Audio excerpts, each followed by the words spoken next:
allow the two It's okay. It's okay. Off your mic. It's okay. She Off your mic.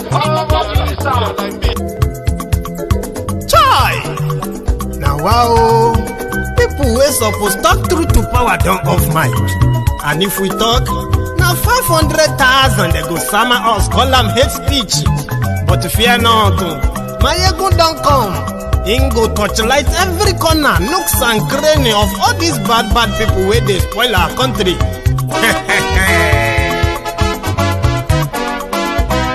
So my people make we loud, oh, yo, yo. Maiyegun don't come, oh, yo, yo. My people make we shout, oh, yo, yo. Maiyegun don't come, oh, yo, yo. Maiyegun don't come, man of the masses, oh, yo, yo. Maiyegun don't come, oh, yo, yo. Maiyegun diary Politico, yo, yo. Maiyegun don't come, oh, yo, yo. This one not the off in mind, oh, yo, yo. Maiyegun don't come, oh, yo, yo. Can in the touchlight every corner, oh, yo, yo. Maiyegun don't come, oh, yo, yo. Okay, some people be they holla say they want the power. Chai, them be promise us say we go get light and power. Nah. Them hustle sote they can't get the power. But now they know they do anything with the power. Every day, dollar just they get the higher power over naira. See them talk say make we off mind, but thank God say Maiyegun don't come. So my people make you loud, oh, yo, yo. Maiyegun don't come, oh, yo, yo. My people make we shout, oh, yo, yo. Maiyegun don't come, oh, yo, yo. Maiyegun don't come, man of the masses, oh, yo, yo. Maiyegun don't come, oh, yo, yo. Maiyegun diary Politico, oh, yo, yo. Maiyegun don't come, oh, yo, yo. This one not the off in mind, oh, yo, yo. Maiyegun don't come, oh, yo, yo. Person where they do evil, no one make person talk. Them say that Maiyegun, that man too they talk. He too they talk. Say Maiyegun diary, he they hot like pepper. But every day, then they take money in bulk. Woman picking, they the street they hawk. Still them talk say, make we no talk. But thank God say, Maiyegun don't come. So my people make you loud, oh, yo, yo. Maiyegun don't come, oh, yo, yo. My people make you shout, oh, yo, yo. Maiyegun don't come, oh, yo, yo. Maiyegun don't come, man of the masses, oh, yo, yo. Maiyegun don't come, oh, yo, yo. Maiyegun diary Politico, oh, yo, yo. Maiyegun don't come, oh, yo, yo. This man not the off in mind, oh, yo, yo.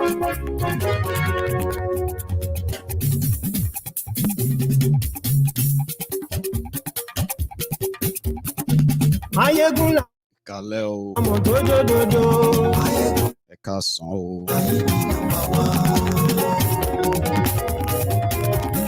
Kú dédé àsìkò yìí o nílé lóko ní.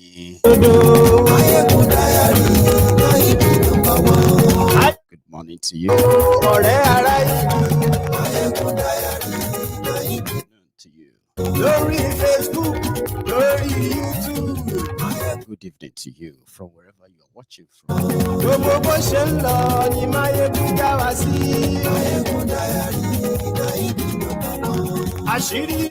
You're so welcome. As you are joining the broadcast, remember, share it. Share with your friends. Your not so friendly friends. Tell them that Maiyegun is live. Yes. Ó sì tún ṣe eré wàá gbọ́ níbẹ̀ o.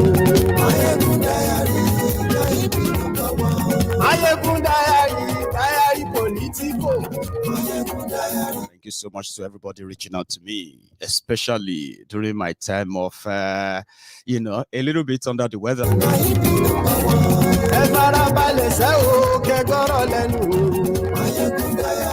It's been so great to call you my friends. And yes, it's good to see me again. It's even good for me to see me again. And I'm happy to be speaking to all of you again tonight. Àní ẹ̀sùn rákì. Maiyegun ti dé. Maiyegun ti dé. Ọ̀jẹ̀lú ẹ̀sùn rákì.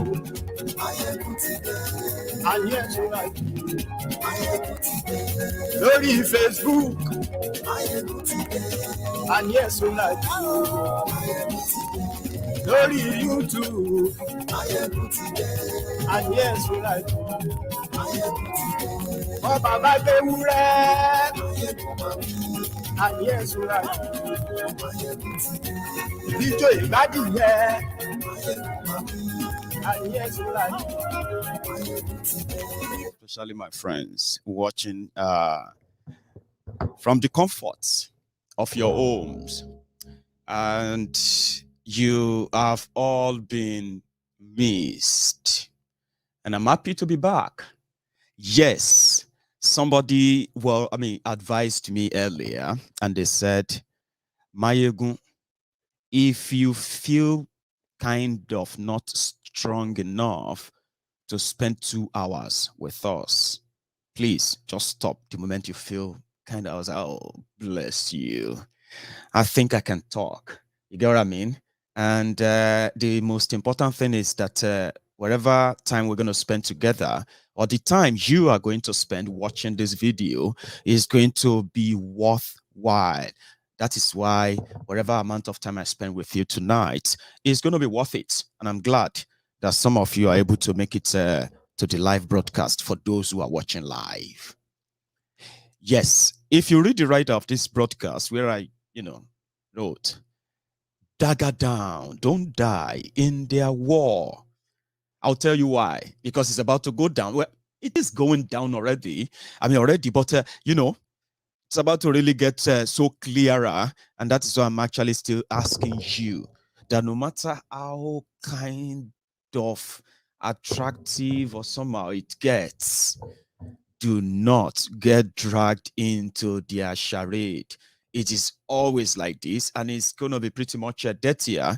Then you get to know that if you play along with them, you're going to end up in their dragnet again. And there you go, another circle.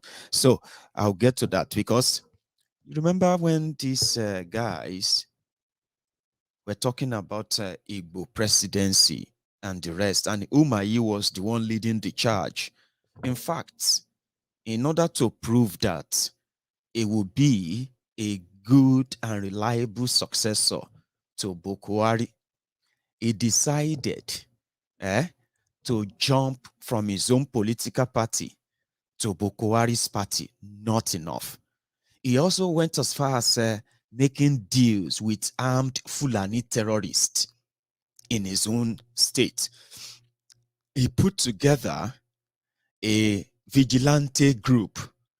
They were supposed to go after criminals. He put them together to help him hunt down the Eastern Security Network that are going after the real terrorists. Now, they turned the entire Eastern Nigeria into the political war zone. Then blame it on IPOB as usual. All of this to satisfy the murderous, bloodthirsty regime of Buhari. But just like a twist of fate, something happened.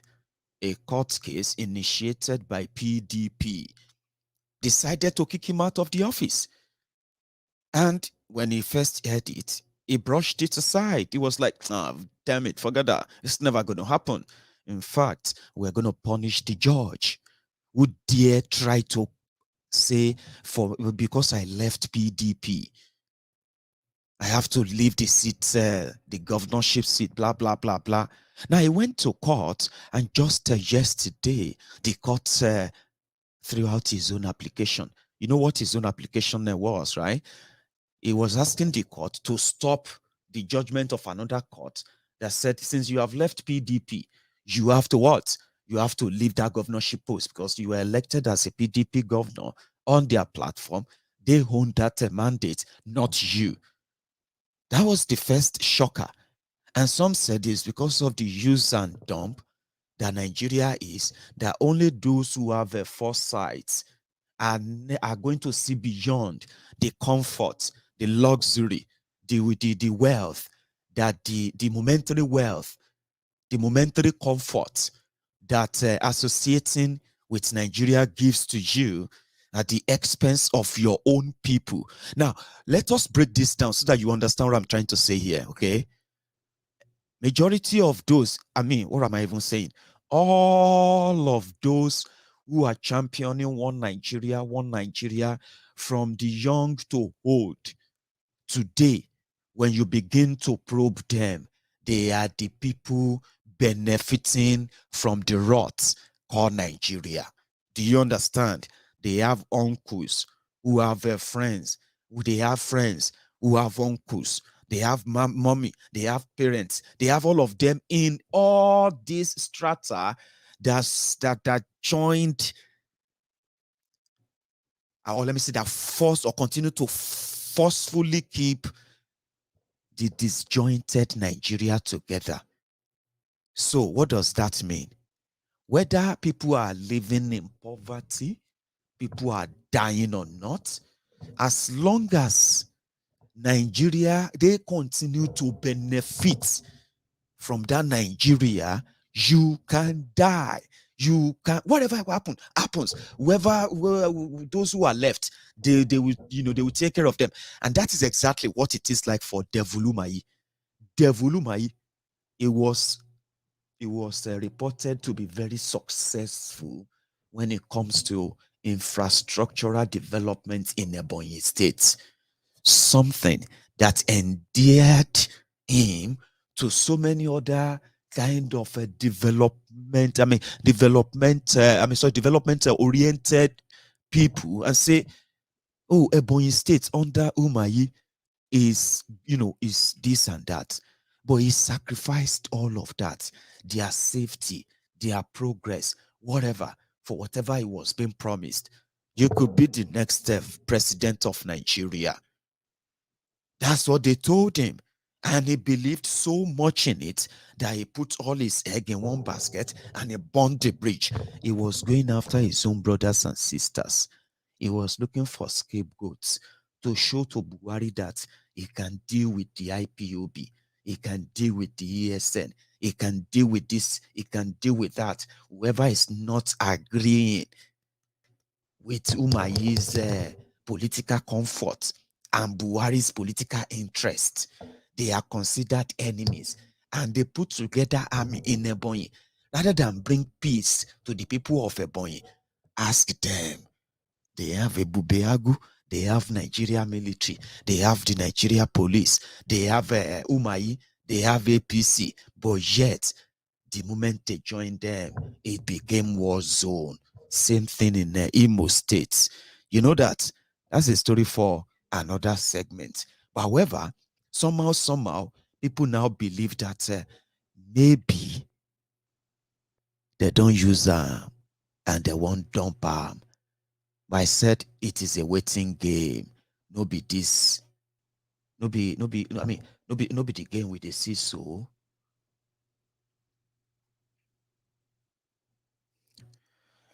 So the court said, no. The judgment of that court is okay. If you have decamped from PDP to APC, there's nothing we can do. You have to give them their... And the judgment of that court is that PDP should nominate replacement for Devil Umahi.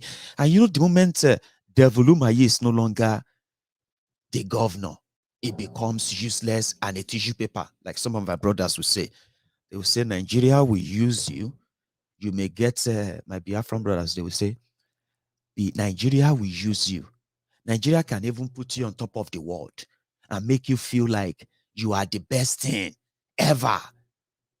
And in the morning, you will be at the top of the world.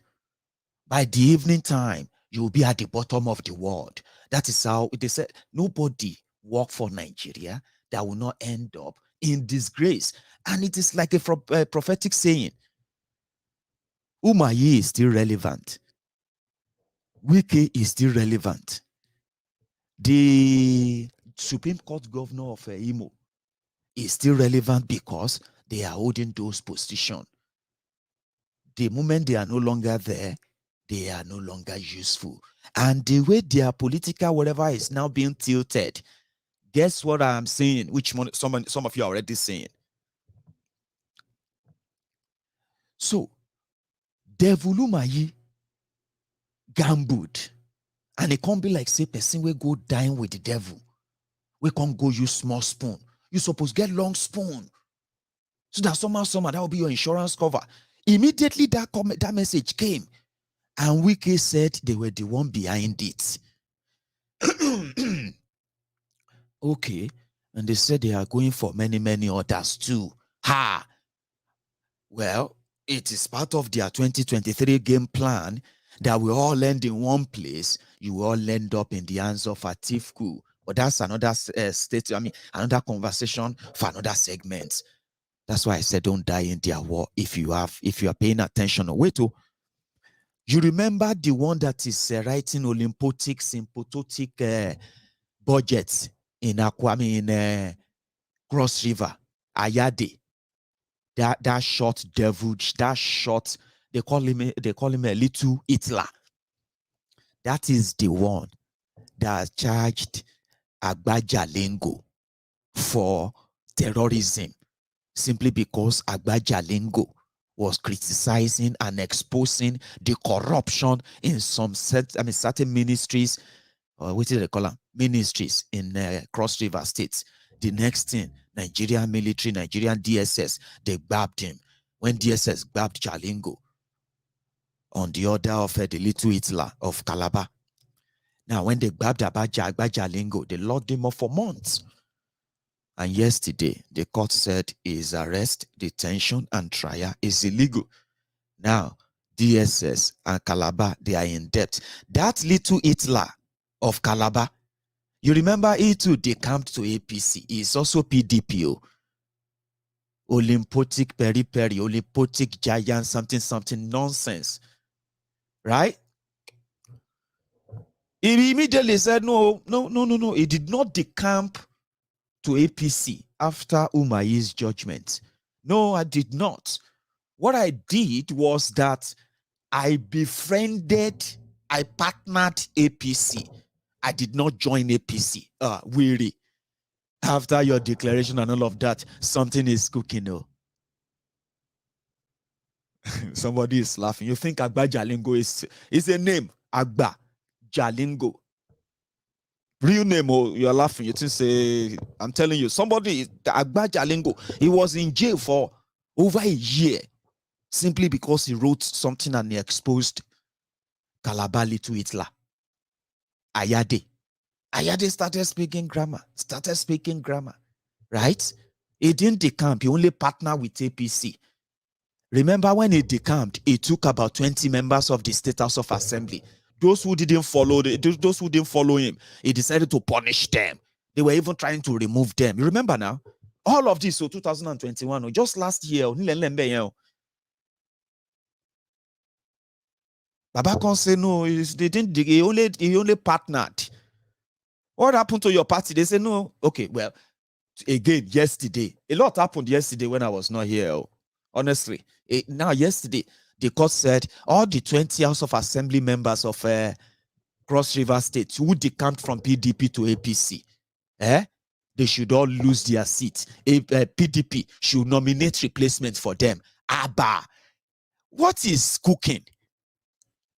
For those who have a political foresight, you will realize that all these things are shaping up in preparation for them a mass decamp, or what is they call decampment, I've been at decamping, cross carpeting. They will all, election is coming, Abby. They will all mass cross to PDP. And boom, after Bokwari, they will now give you Tifnumbu in APC, the Korofo APC. They will now give you Atifku in PDP, the one they've decided to go and load up. Now then, the trick they have told us about the North, that in northern Nigeria, they don't really care about the political party. What they really care about is the power, which we then come back to tell all of us that you are all just pawn on their chess table. As long as they set the rules and you play by the rules, you are going to end up in the same place. And everything will happen like, how? Ogao, what? Then you, that, gone. That's it. No story. He said, how did we arrive at this place? Olodo, you don't know when all of you are celebrating that, yes, finally APC is going to stop. APC is this and that. Last, you enter. So they said they don't really care. And I said, I don't care too. That's why we're not going to play by their rules. We're not interested in all those mushed up, set up, rigged system that plays like, it's pretty much like a Netflix. If you sit down, you can put all the pieces together. And if you are smarter enough, you can sprinkle some little words of God here and there, little here, little there, and you become a prophet. And people will be saying, wow, how did you know that? Oh, Maiyegun predicted it. Prophet Maiyegun. You know what I'm talking about.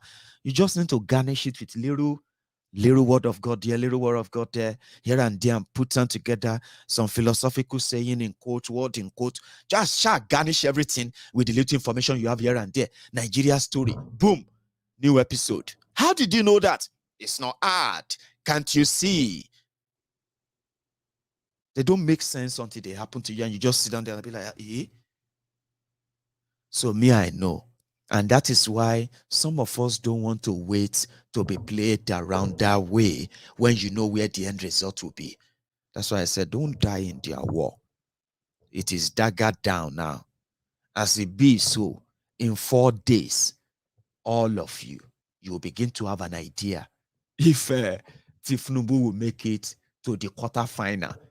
As it be now, they are doing what they call consultation. In APC, I'll come to PDP now. In their APC, or should I call it my assessment of all of them to make it fair so that you can take record of what I'm about to tell you, okay? Because this is fact. Well, my fact. And you can prove me wrong if I'm just making it up too, So in their APC, they are going to do their convention in about 4 days. What is today? Tuesday. So 4 days should be about when? Friday or Saturday. I don't know, but you get to know better, right? Now, in that time here, you remember that when they started APC, they have what they call 4 legacy parties. Now, the 4 legacy parties were CPC, the the Daura, Megad, and his team, Malamu, and Co. And partially, the Kaduna Little Finger, El Rufaya, CPC. Another group is that of ACN, Tifnumbu, local champion, the Ajeles from Southwest. I'm talking about the pickpockets, the all-risers, the Babasokpes, the area fathers of Yoruba politics. They went into that alliance. Another group that came in were the former group of Bokuwari, the ones that Bokuwari thought he could use to get to power. When he realized that they were done with him first time, second time, ANPP. This guy don't get anything. If he win an election for us, we won't try another person. Bokuwari decided to go and start his own CPC. Remember, they came into the merger. Another people will come to the merger. They were Abga. Ga.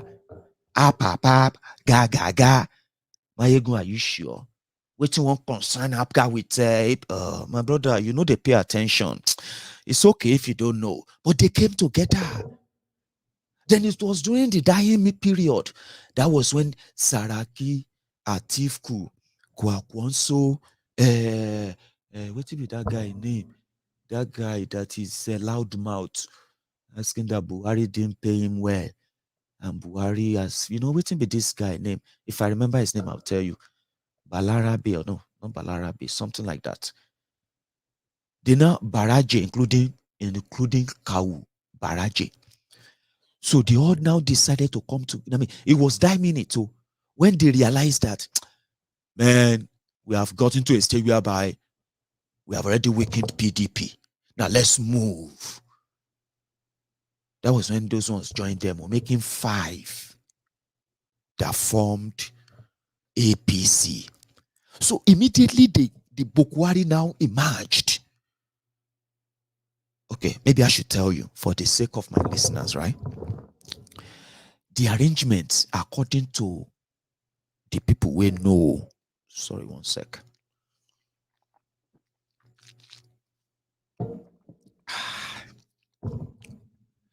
Bokwari and his own group, they want to promote jihad, sharia, and massive looting. Anything we be say, all they wanted was power and access to the resources. That's all. Tifnumbu and gang, they wanted something like a bridge to get to power.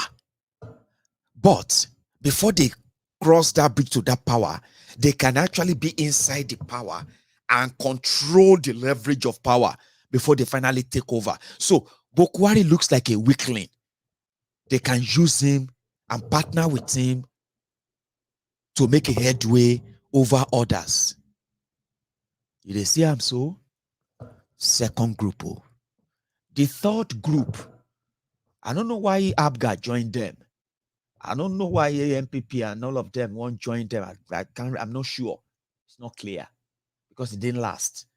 Immediately after Bokwari came in, 6 months after, Abga said, we are no longer with them anymore. We are no longer partner. But that's not the point. But you see, the Saraki and Co., their own was that they know Tifnumbu's plan. They know Bokwari's plan. But they know that if they want to remain politically relevant, they have two choices.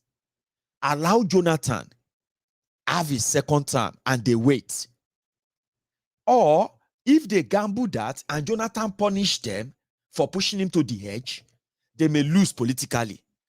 Or they can use these ones, this novice, who don't know much about federal politics. Yeah, they can use them to kick out Jonathan. Then can't give these ones. If I say, you know what in Yoruba they call it fase, like sliding tackle politically and take charge. So it was pretty much like everybody, they went into that alliance with their own dagger, knives behind them, and they are doing, friends, we love Nigeria. Nigeria is a great country. If we don't do something, Jonathan is going to finish, you know what I mean? Making all of you feel like they are coming to rescue you, but they are holding guns behind themselves. So immediately they gained power. Everybody started, the rest is history.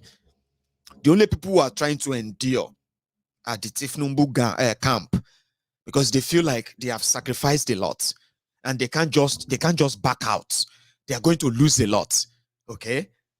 However, the alliance now, their convention in 4 days is going to bring back that rivalry, because Bokwari's CPC, they have tasted power. They have tasted blood. They have managed to maintain the Fulani hegemony over the rest of the country. They have managed to get away with, they believe that they have managed to get away with murder, genocide. They have done horrible things. Now they've known what power is. They know what being in charge or holding power means.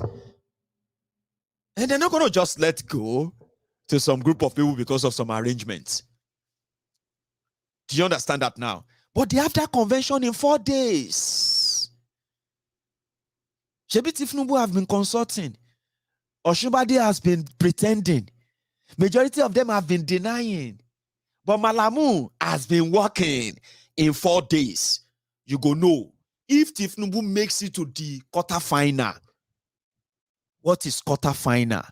Now the people who can't do their convention, if Malamu and gang, I'm supposed to be bringing you their names, but they are not really relevant, okay? They are not that relevant, but they are just to let you know as events will be and what they are likely going to turn out to be. And at the end of the day, why you should never waste your time in joining those who believe that maybe voting PVC, this and that can make a difference. Maybe it's not. It is to help you understand that better and then tell you that, you are not going to be docile when all of this will be happening. You are going to be busy too. As you know, others must know. As you are going to save yourself from the stress and their manipulation in these coming days, weeks, and months. Yeah. As you're going to save your mental health from all these hopeless expectations, yeah, you're going to tell others too. That is why you need to know.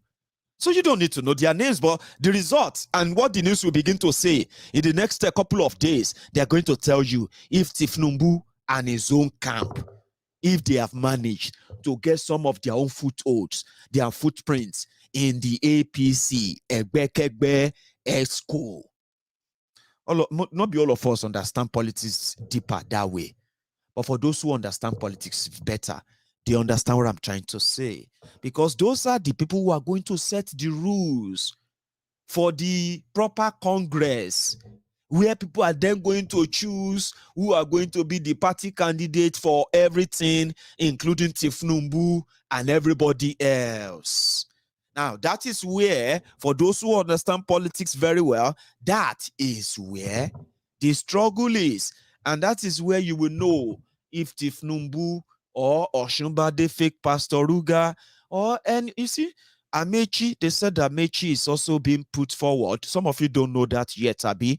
Well, Amechi is being put forward, and that is why when the section 84, I've been at section 84, whatever, in their amended Electoral Act, said that anybody who is currently serving as an appointee, whether you are a PA, SA, commissioner, minister, serving, you need to resign if you want to contest for any position. But you know what? I told you, Malamu, CPC, and gang, who currently controls APC and Nigeria, the likes of Tifnumbu and gang, they are just praise singers, like those who are also following them. You see, as many of you are doing all right, sirs, Babasa, Babasokwe, Jagaba, Jaga this, Jaga that, in front of all these your Jaga oppressors. Now, so themselves, they do, all right, sir, Jaga this to Malamu and gang in CPC. So there's not much difference, okay? It's not much a difference, but you will get to know that that is why Malamu, he wants to contest for governor of Kebbi, and he wants to still remain in that Minister of Justice of Nigeria, so that nobody can try to outsmart him or do anything stupid, because he is the de facto president of Nigeria as we speak. So your National Assembly passed the amendment, electoral amendment. They said you have to resign and you let somebody else handle the job, and you can go and face your election. But no.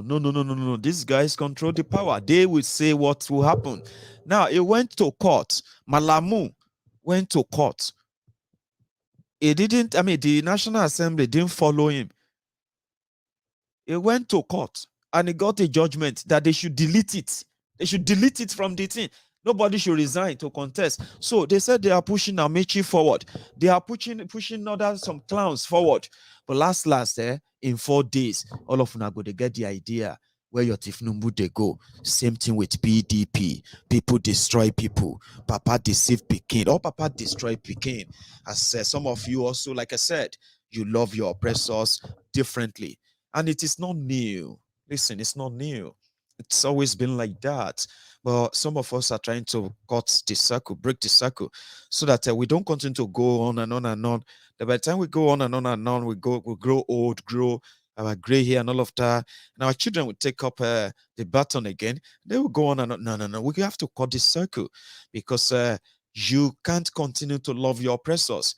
I don't care how you love them differently. You can continue to compare them. This is the word they have given to you. And as long as you live in that world, right, you will never, ever find it, easy to test something different. And that is where you need to come into this. It is all programmed. In the last 2 years, I have been reading people's reactions to, never again. We will never vote for any Fulani again. This Buhari has shown you. That's how terrible Buhari and his criminal CPC gang and their criminal ACN, Tifnumbu, enablers, and the rest of them. That's how terrible they did. But election is here. You're going to forget all of that. They're going to try to make you forget them. And that's sad. Listen, a lot of terrible things happened. A lot still happening. They're going to make you forget them. They're going to play them down. You're going to excuse them on some of those things. And you should never let that happen because it is sad. It's a terrible thing they do. And you're going to be enabling them too. See? They've managed to make you understand your place in Nigeria. Don't let anybody tell you you are confused. Buhari did a job. Bokwari, APC, Egbekegbe, and the rest of all of them, they did a great job. Among all the horrible things they have done, they made us realize that one Nigeria is a mirage. One Nigeria is a myth. One Nigeria is a charade.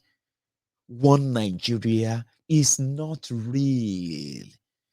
And as we speak, they have made it even obvious that Nigeria is turn by turn Nigeria Limited. That can't be a progressive place for progressive people who cherish liberty, freedom, and prosperity. That is a reward for hard work. I don't think you'll be comfortable with that. That is the horrible job that Bokwari did. Somebody's going to tell you that you are confused. No, you are not. As we speak, other tribes are waiting for their turn. It is Yoruba turn. What does that tell you? It tells you that when a Yoruba man becomes president, it is the right thing for him or her to make the whole thing about Yoruba. He may pretend, but you know the truth. How do you then call that a country? One country. And you are so scared to even allow an Igbo man or woman to be your president. You don't even want to have that conversation. Genuinely, majority of you don't want to have that conversation. And when we say Nigeria is not one, you kind of feel different about that. No. We need to come together and be one. How? You don't say it. You've got to prove it. And if you don't have that kind of the simplicity to say it simply and prove it simply, if you have to excuse it, then you are living in denial. How can you deny that? That is so obvious. Now, conversation tells you a lot about what is wrong. Buhari exposed that. People will tell you, is this like Fulanis are controlling everywhere? Fulanis are controlling custom. Fulanis are... Very soon, it's going to be, oh, the Yorubas are controlling everything. Yorubas are controlling here and there. What does that tell you? It tells you that it is turn by turn Nigeria Limited. But you know the end result. None of this actually turns to the better lives of any of the tribes of these people. Nobody comes from Fulani tribe right now. We tell you that they are enjoying Nigeria better than those of you who are not Fulanis. You know that. Abi, they tell you, say, the Fulanis in Nigeria are enjoying 24 hours electricity, 24/7 medical care, having access to the best standard education, the best of, you know what I mean? Are they? It is all charade. Abracadabra. You want Nigeria that is working a great country? Abracadabra. It's going to happen. Just imagine a Nigeria where all of us are united as one love. Abracadabra. You don't say them. You do them. And that is what is lacking. That is the truth. That is so difficult for so many people to process. Break it down. Break it down. Let me explain that. Break it down in pieces. It is turn by turn Nigeria Limited. Do you understand? So if it is going to be a turn-by-turn Nigeria limited, how about you just let everybody handle their own business their way? That was what it's meant to be. But PDP, who have been making life a hell for the people in the states that they control. There is no part of Nigeria that is better. PDP is better, and why are you deceiving yourself? See, they are now working together to make sure that you are going to serve another Fulani for another 8 years. And as it is, the northern Nigeria, they don't have political party. What they want is the vehicle to power, because to them, it doesn't matter who is that person. No be police officers be these ones where they dance because Bukwari won election in 2015 inside the police station. So they don't care in northern Nigeria.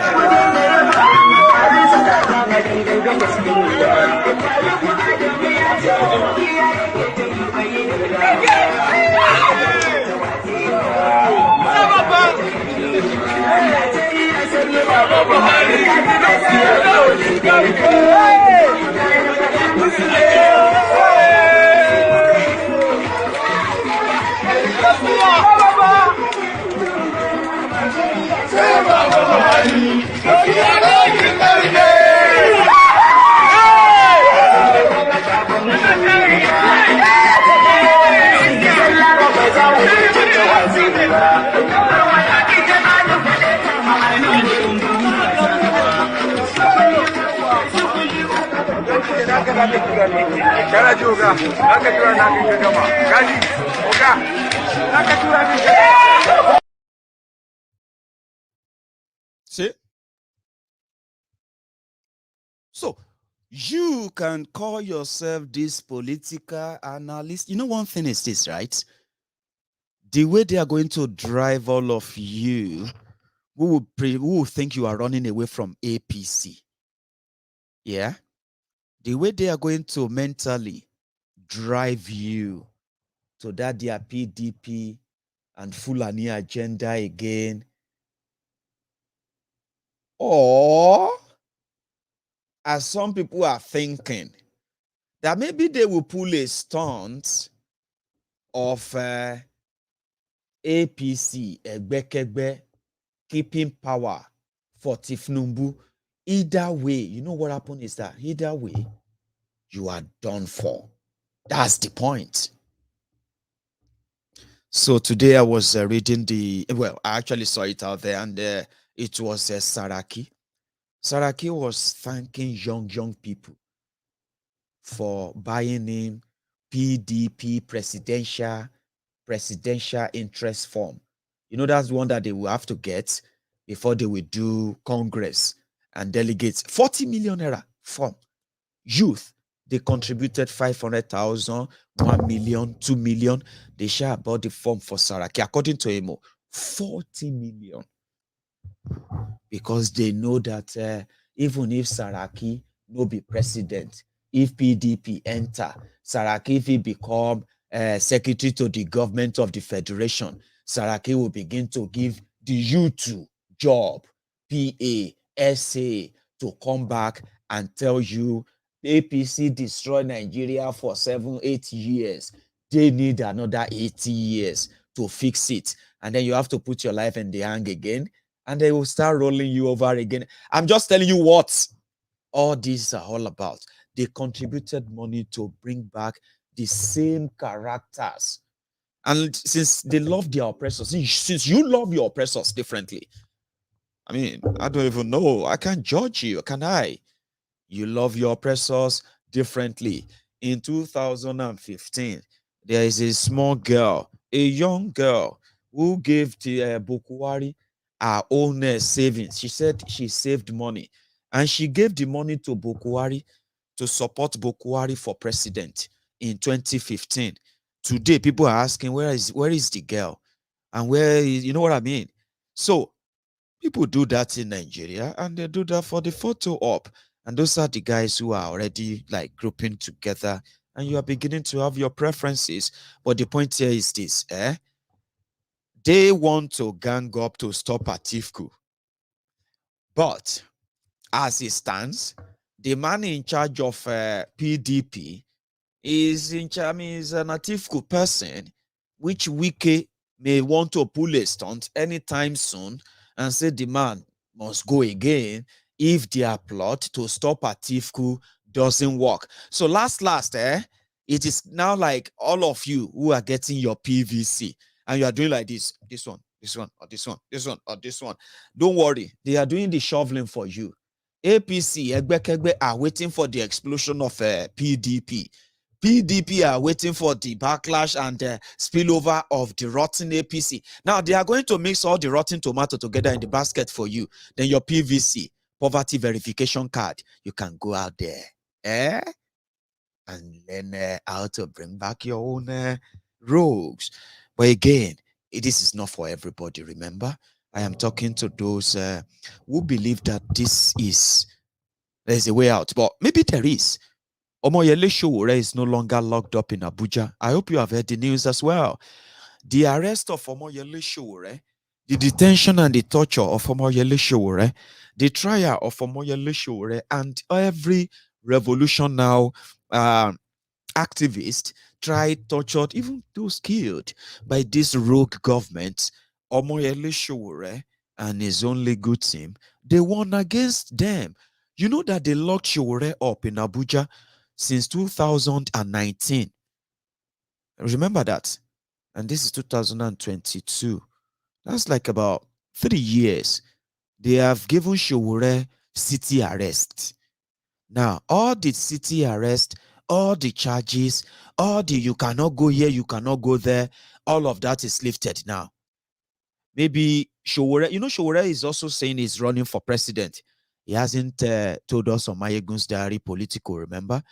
Maybe if he has a chance of coming back here, he will say it to us. But it's already declared. All of you have been saying it. There's no my.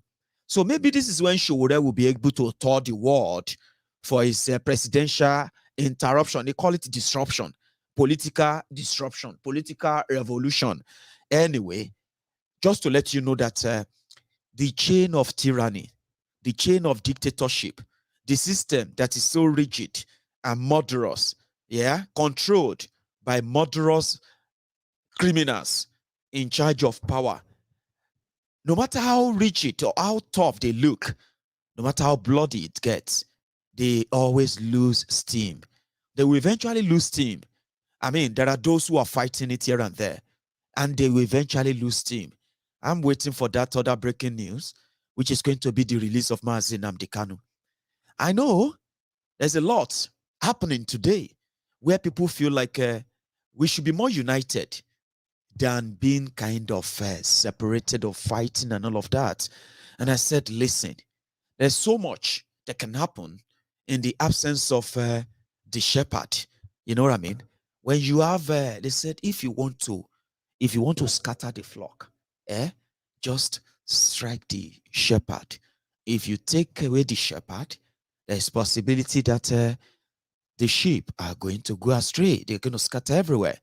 But the moment the shepherd comes back, it will just take a singular clarion call, and all the sheep will come back. And just like somebody said in the, the proverbial Bible illustration, right?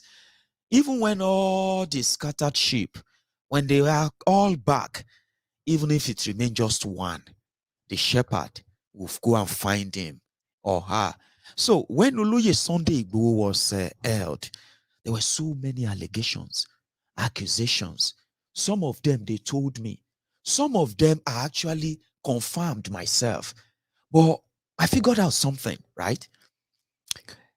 When you are talking about fighting a rigged system, and at the same time, you're fighting for your rights. Yeah. And at the same time, you're also fighting for your life. It is the combination of a lot of things. And things can happen so fast, too fast, even for you, no matter how prepared or how planned you think you are. Right? So when what I then figured out is that there is no one size fits all solution. And that's why I don't condemn people. I don't like condemning people when they say, oh, we're going to try that. That's the next thing we have to do. We must make sure that we do this. I said, yeah, great, let's do it. I like it. As long as it's not violent, don't attack people. Don't transfer your aggression. You know what I mean now? Don't do that to prove anything. But yeah, because there's no one solution to fit, or let me say to fix a situation where you are getting attacked from everywhere. You know what they told me, what I figured out is that Nigeria is so complex and so corrupt that those who control the power in Nigeria, they are so scared. They are so scared that the only strength they rely upon is access to what some of you called secrets. They pay a lot to know what you are thinking. What are you talking about? What are you guys planning? What's going on? These things means a lot to them. When you come out and you organize, probably do today where people communicate through different means and all of that. You get what I mean? Sorry, I'm not reading comments. So some of you may be even talking to me that I don't know. Well, let me concentrate. I'll read comments at some point and I will reply. So they want to know what you are doing. Then I figured out that there is no group. There is no group in Nigeria, outside Nigeria, that the government of Nigeria and their agents in Nigeria and outside Nigeria that they know of, that they don't have either people already that to infiltrate them, or that they've not attempted to infiltrate, including ordinary Tailor Association of Nigeria. Imagine, you'll be wondering, what does government want to do with Association of Tailors? What's government interest, security interest in the meetings of Association of Nigerian auto engineers? That is to tell you how much police states you are all living in, especially in Nigeria. So organizations have been infiltrated. Freedom fighting, revolution, this and that. Only few have actually shown the effect of that infiltration in the last couple of years. There are many that don't even know till today that their next member, they are member of their association, which has nothing to do with politics or government or anything. Now, talk less of you who are talking about how can we get the people to hold these criminals responsible for their actions and the rest. And that's why I said, when Oloye Sunday Igboho was arrested, it happened so fast. A lot of things were said. A lot of people were accused. A lot of things happened. Some of them I knew. Some of them they told me. But guess what? Me, I'm just like, you know what? I just want to see Igboho out. Because if anything should happen to Sunday Igboho, he never had a chance to tell us the story himself. We will either end up persecuting innocent people, or we may eventually even be just shooting the blank. Because sometimes, what we know are the latest developed conspiracy that if we don't undo with care, it is not going to help us. It is going to damage us in the long run. So I kept a lot to myself, and I'm like, me and Sha won't see Igboho out. People want, but eventually, when there were no platform or anywhere to amplify those division, those things, and some of you, when you call on to Maiyegun's diary Politico, you do kind of, you publicly express those biases. Maiyegun, you are not like others. We know some of them who did this, and you know what I mean. But immediately, Oloye Sunday Igboho came out. Do you realize how kind of easier, convenient to have many of us agree easily on what should be done? What can we do without having to look for somebody to sacrifice or somebody to slaughter? Well, except for those who probably come against us right now to say they hate it this way.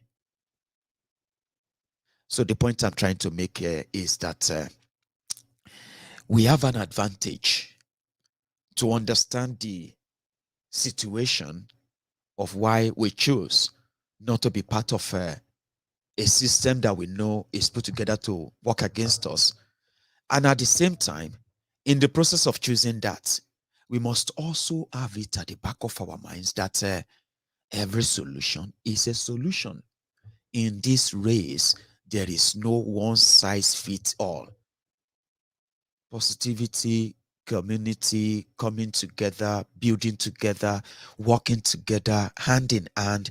And when you begin to build that chain of hand in hand, my brother, you wouldn't understand where, you will not probably realize when you begin to hold the hand of other people that are not even from your own ethnic nationality. I'm a Yoruba man now, Maiyegun. And when I hold somebody here now, it may be Chukwemeka, my brother, maybe Afran. When I check my other hand there, when I'm holding that hand, it may just be that Yunusa Abdul, that my brother from the north. And like that, when you begin to build that chain, then you understand that no be everything where we do wrong, especially the ones that we can call the judgments of, I don't know how to put that. Error of judgment. I'll be waiting to call that one. And I always say people that I tell people, I said, I don't really always suspect people as bad, evil, or whatever you want to call them. Even if you see them as that, I always want to give them that benefit of doubt. Because if you don't trust other people and you want everyone to trust you, you may kind of deceive some people for some time, right? Or deceive, or you can't really deceive, some people, all the people, or all the time. Do you get what I mean now? So the bottom line is that we build by trust. And again, we have proved that on Maiyegun's diary Politico. And I always say something too. I said, in the course of pushing for self determination struggle, or what do you call that? Human rights struggle, which I find kind of comfortable with Omoyele Sowore and his own team in their own battle and all that. So when Oloye Sunday Igboho came out, it was a big relief. Everybody felt like, yes, we can do better. And some said they are waiting for Nnamdi Kanu to be released. As I said, yeah, we are waiting for that. And then the court said Sowore is no longer under the city arrest. That is great. A great news, right? Now, the new one the final one we are waiting for, which is going to be the biggest one, is that of Nnamdi Kanu. Now, you see, for somebody like me, who is pretty much interested in what can the spark of this trial really achieve, especially this time around, towards this charade? What kind of, So to somebody like me, I bet April is a month that we should be looking forward to. April is when I expect, I've been following the legal case of Nnamdi Kanu. There's a lot happening, a lot. However, the one that I know is so crucial and so important is his appearance in court in April. In that appearance in April, right? His own lawyers, they are not asking the court to bail him. No.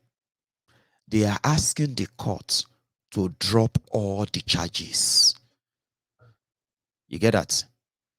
And they should acquit Nnamdi Kanu.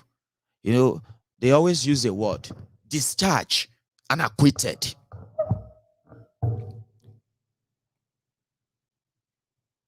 Do you understand what I mean? This is not bail. Because Nnamdi Kanu committed no crime. Just about 4 weeks ago, from the Ministry of Justice in Kenya, they denied that Nnamdi Kanu was extradited by them to Nigeria, which in the court book means Nigeria kidnapped him from Kenya without the Kenya authorities' consent. So which means Malamu and those who carried that out, they have something to answer to. Do you get that? That was just about 4 weeks ago. Then just today, well, yesterday, Monday,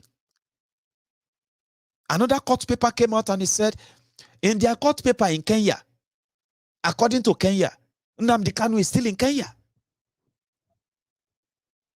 Yes.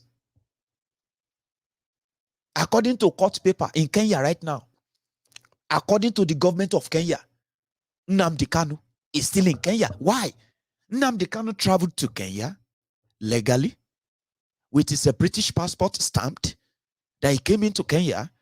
There was a time, about 2-3 days after he got to Kenya, he visited the hospital when he complained of a particular, I think he was complaining about a headache or something like that. So he visited the hospital.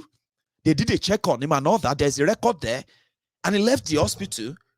And there's also a record that, he came to the airport to meet somebody he was expecting.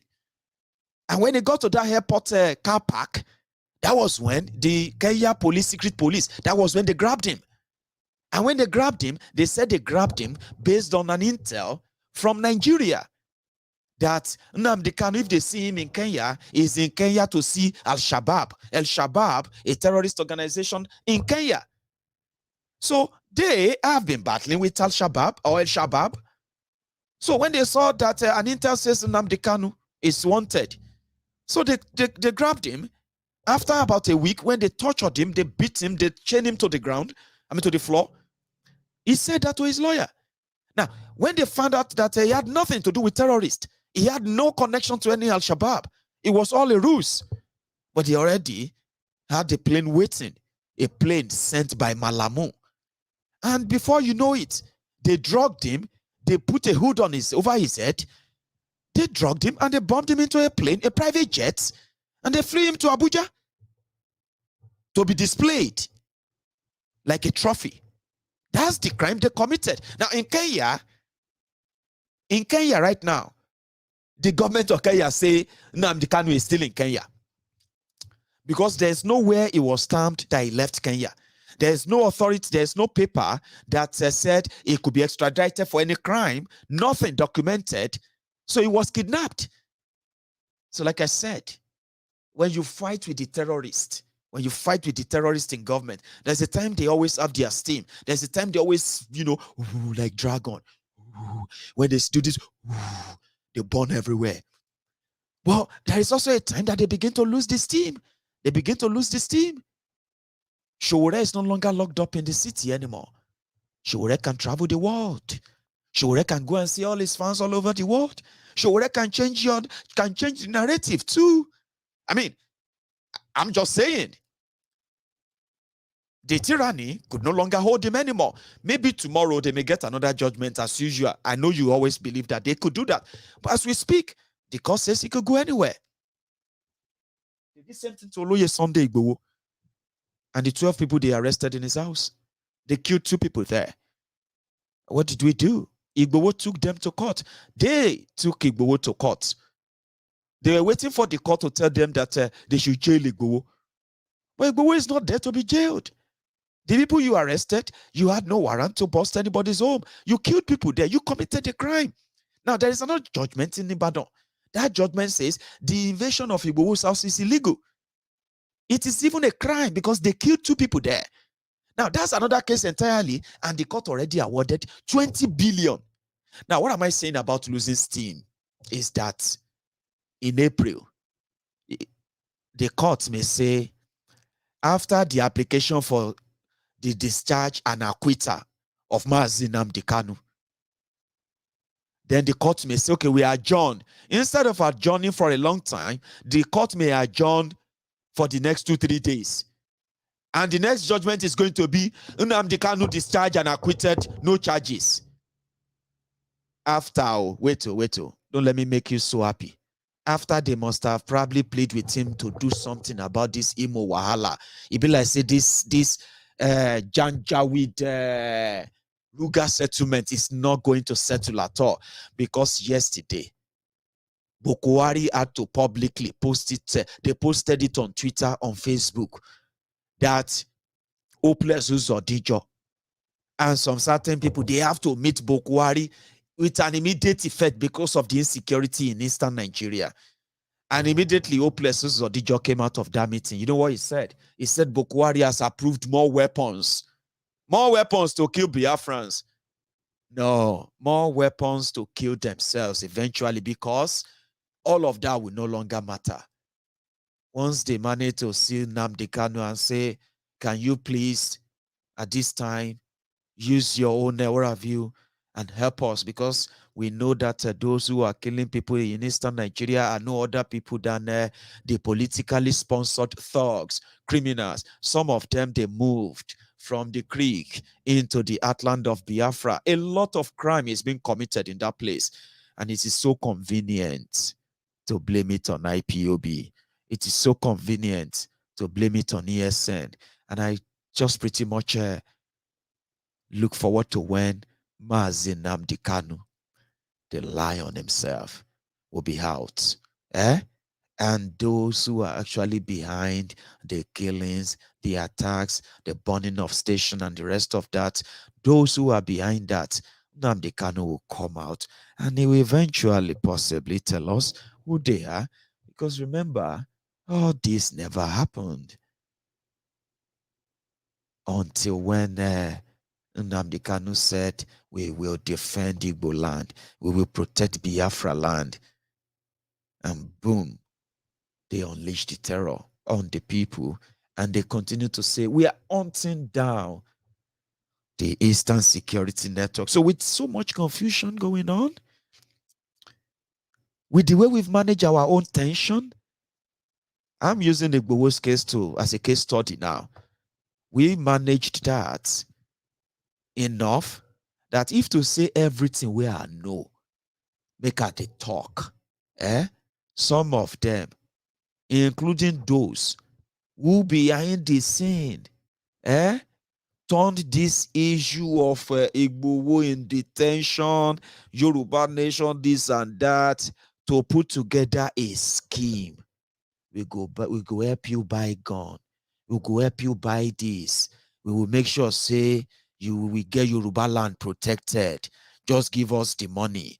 We are going to do this and that. If I should be telling you things I know, and if I should start mentioning names, if I should start showing you receipts, this whole thing will no longer be about Yoruba Nation or Biafra Nation or any other self-determination struggle. It's going to be yam pepper, scatter, comedy show. So that is why I said immediately Oloye Sunday Igboho came out. It just helped us to douse tension, bury our own indifference, which some of them you know, and chart a new course, a new one that is kind of, consensus in a way that we can say, oh, we can put the past behind us. Now let's build on this unity, build on something solid, something everlasting, reliable and dependable. You get what I mean? So that's what we've managed to do. Do you get that now? So a lot happened though. But if we should be saying them one by one, showing receipts, some of you will even call this a comment. Oh, Maiyegun, it's becoming a comedy show. But there are people who actually, I don't know why I'm telling you, but I think I'll tell you, because since I don't mention about, I won't mention names. People, we will protest Yoruba land, this and that. Money collected, nothing delivered. And our people cannot even come out and say, oh, we gave him. He told us that the same way we are protecting Biafra and all of that, the same way we are going to protect the North, the same way we are going to protect, you know what I mean? That kind of idea of we are the ones doing this and that. We can give you weapons. Yeah, we can do this and that. Our people don't fall mugu behind sin. Money collected, nothing delivered. Out, people know if you come out to talk about them. And guess what? The funniest part is when you now ask them questions to what happened now? How is that even possible? So are these the people who you were giving money to secretly? That's why you are coming to social media to come and tell us that you will see film in Yoruba land in the next 2 weeks. You will see what we are going to do in Yoruba land in 2 weeks. So now that money where you now that money, Maiyegun. So how come? Why they not can't deliver? Maiyegun, honestly speaking, the girl. And we know if he talk, you know. So a lot goes on. And when you talk about them, you are never going to get anywhere. So we thank God that we've managed. We've managed to manage our own, what have you, a little. And we have been encouraging people to join the mainstream. The idea behind, for example, the support, the intervention fund on Maiyegun's diary Politico. Let me remind you the idea behind that. It is just to say, this is not a competition. Okay? This is not a competition. What we want to do is that we want those who are genuinely fighting for the emancipation, the liberation, the self-determination, advocacy for Yoruba people. And everybody who has proved that can get enough support, not just enough support, dependable, reliable support to make that your advocacy, because it's a work.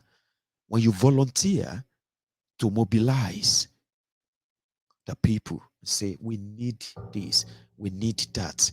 I thank God that we are not here mobilizing for the release of Oloye Sunday Igboho, mobilizing for the release of any of the Yoruba Nation activists. No, not just that. Our advocacy, which initially includes the Free Oloye Sunday Igboho, Free the Yoruba 12, Free Nnamdi Kanu, Yoruba Nation now, Biafra Nation now, Biafra Republic now. And for the past years now, Maiyegun's diary Politico, people have organized and we have gone out there in solidarity for Nnamdi Kanu, for Oloye Sunday Igboho, in solidarity for the Yoruba Nation, in solidarity for the Biafra Republic, and every lover of freedom all over the world. Now, if we are not giving ourselves some credit, I think we should be giving it to ourselves. On this platform, Oloye Sunday Igboho is free. The Yoruba 12 are free. Nnamdi Kanu is smoking them from every corner. They are losing steam on him. And as we speak, we don't know what they are packaging. And when his own breaking news is going to come out as well, then maybe we will all understand ourselves better with what we can achieve all together. Because this can be called the goal point of Maiyegun's diary Politico in the last 1 year alone, right? And if you want to put the icing on the cake, you will remember that our very, very own Omoyele Sowore has been in, out of the court, even when they attacked Oloye Sunday Igboho's house, and 12 of our brothers and sisters were kidnapped, tortured, and transported to Abuja. Omoyele Sowore was there. When Nnamdi Kanu was kidnapped in Kenya and he was brought back to Nigeria, one of the first people to give us the image was no other person than Omoyele Sowore. He was there. He actually infuriated so many of those northern Alimajiris that they were paid to even kill him if they see him near court. They figured out that why are the Biafrans singing around Omoyele Sowore? Why are they giving him that kind of support? This is unacceptable. Sowore should not be given that. All this happened not on social media, right there in Abuja, the center where they were holding Sowore. So he's our brother, our very, very own.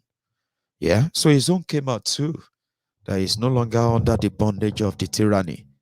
This team is dying.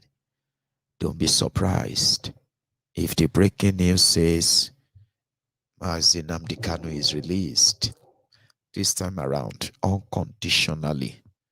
So that's what would then take me back to our own Yoruba Nation now. So we did something great. Myself, yourselves, my friends, our friends all over the world. We raised enough money that was meant to be for legal battle. I am beginning to kind of feel tired, but I think I can still spend some time explaining this to you. So we raised out there, we have raised about £31,000.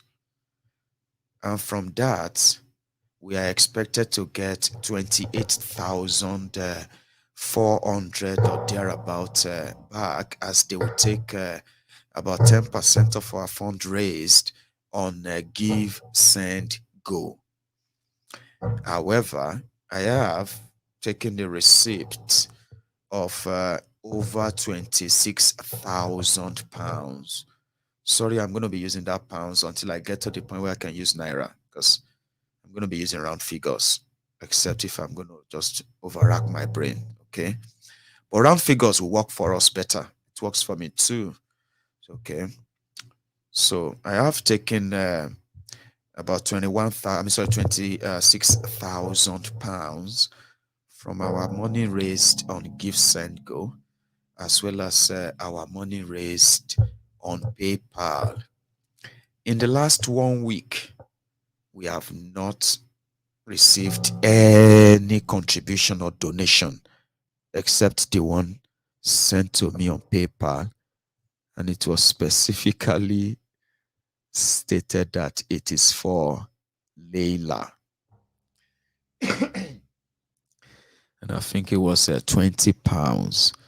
So that was the donation I received on PayPal. So our PayPal balance still remained that PayPal balance, £3,862 or thereabouts. However, put all of that together, it simply means we still have about 3,000, roughly 3,000 pounds left with give send go that they haven't released.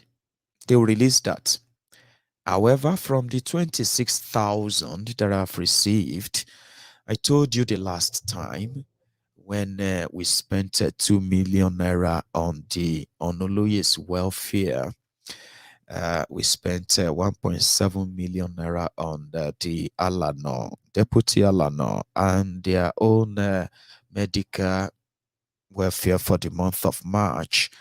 And we also gave a 2 million naira deposit to our lawyer.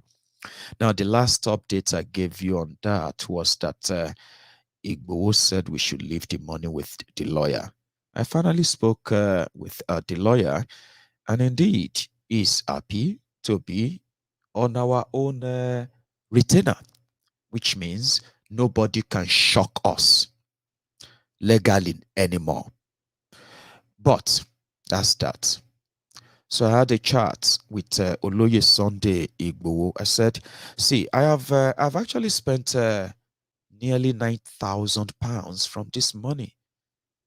I've got about 17,000 pounds in the bank.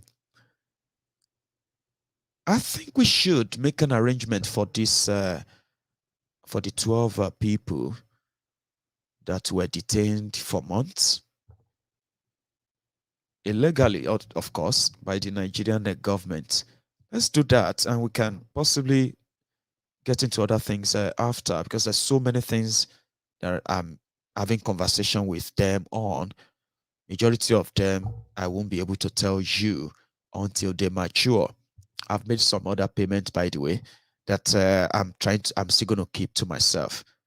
Just, you know what I mean? Just for the sake of they haven't really matured. I want them to mature. I want the result out. And I'll tell you how did we do that? Oh, I did that by that. Anyway, that's just on the side. So Oloye agreed. He said, okay, we can make these two provisions, right? One, the 12. We can make a provision of 150,000 naira each. So I did just that. And then within an hour or two, they confirmed the receipt of that money. So what that simply means is that all of the 12 people arrested inside Sunday Igboho's house on the 2nd of July in 2021, last year. So from all of you, my friends, and myself, right? We have used part of our intervention fund to reach out to them. And when you put all of that together in numbers, that is 1.8 million naira. So that would be 150,000 naira to each of them. And guess who is going to be in charge? It's no other person than Oladele.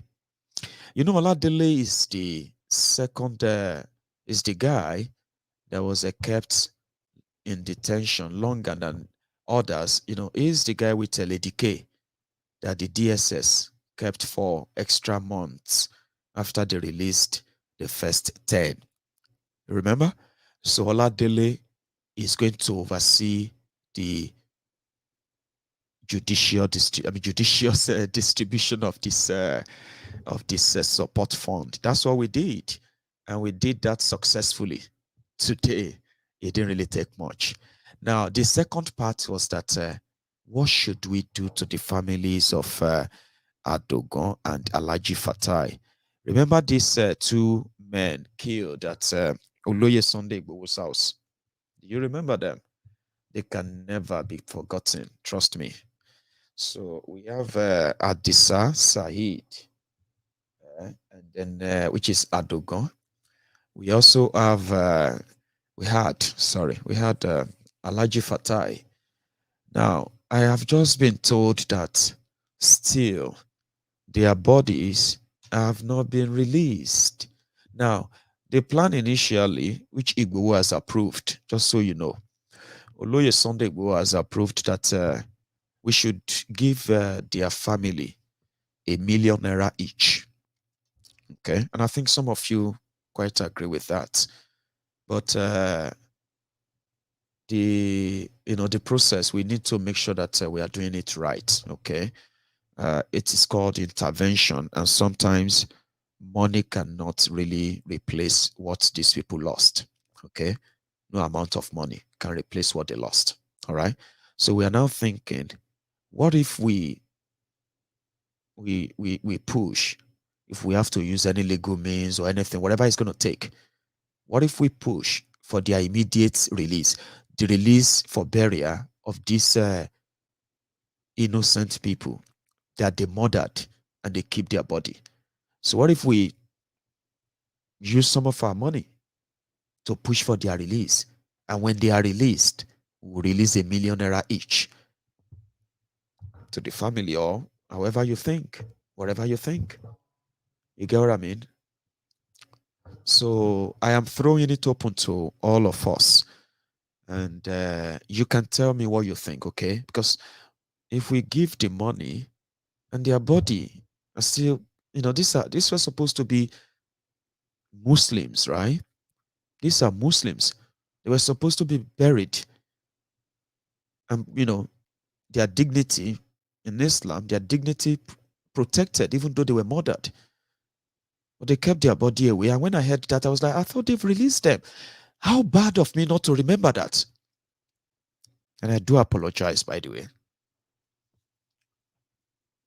So what if we use some of our money to push for their release?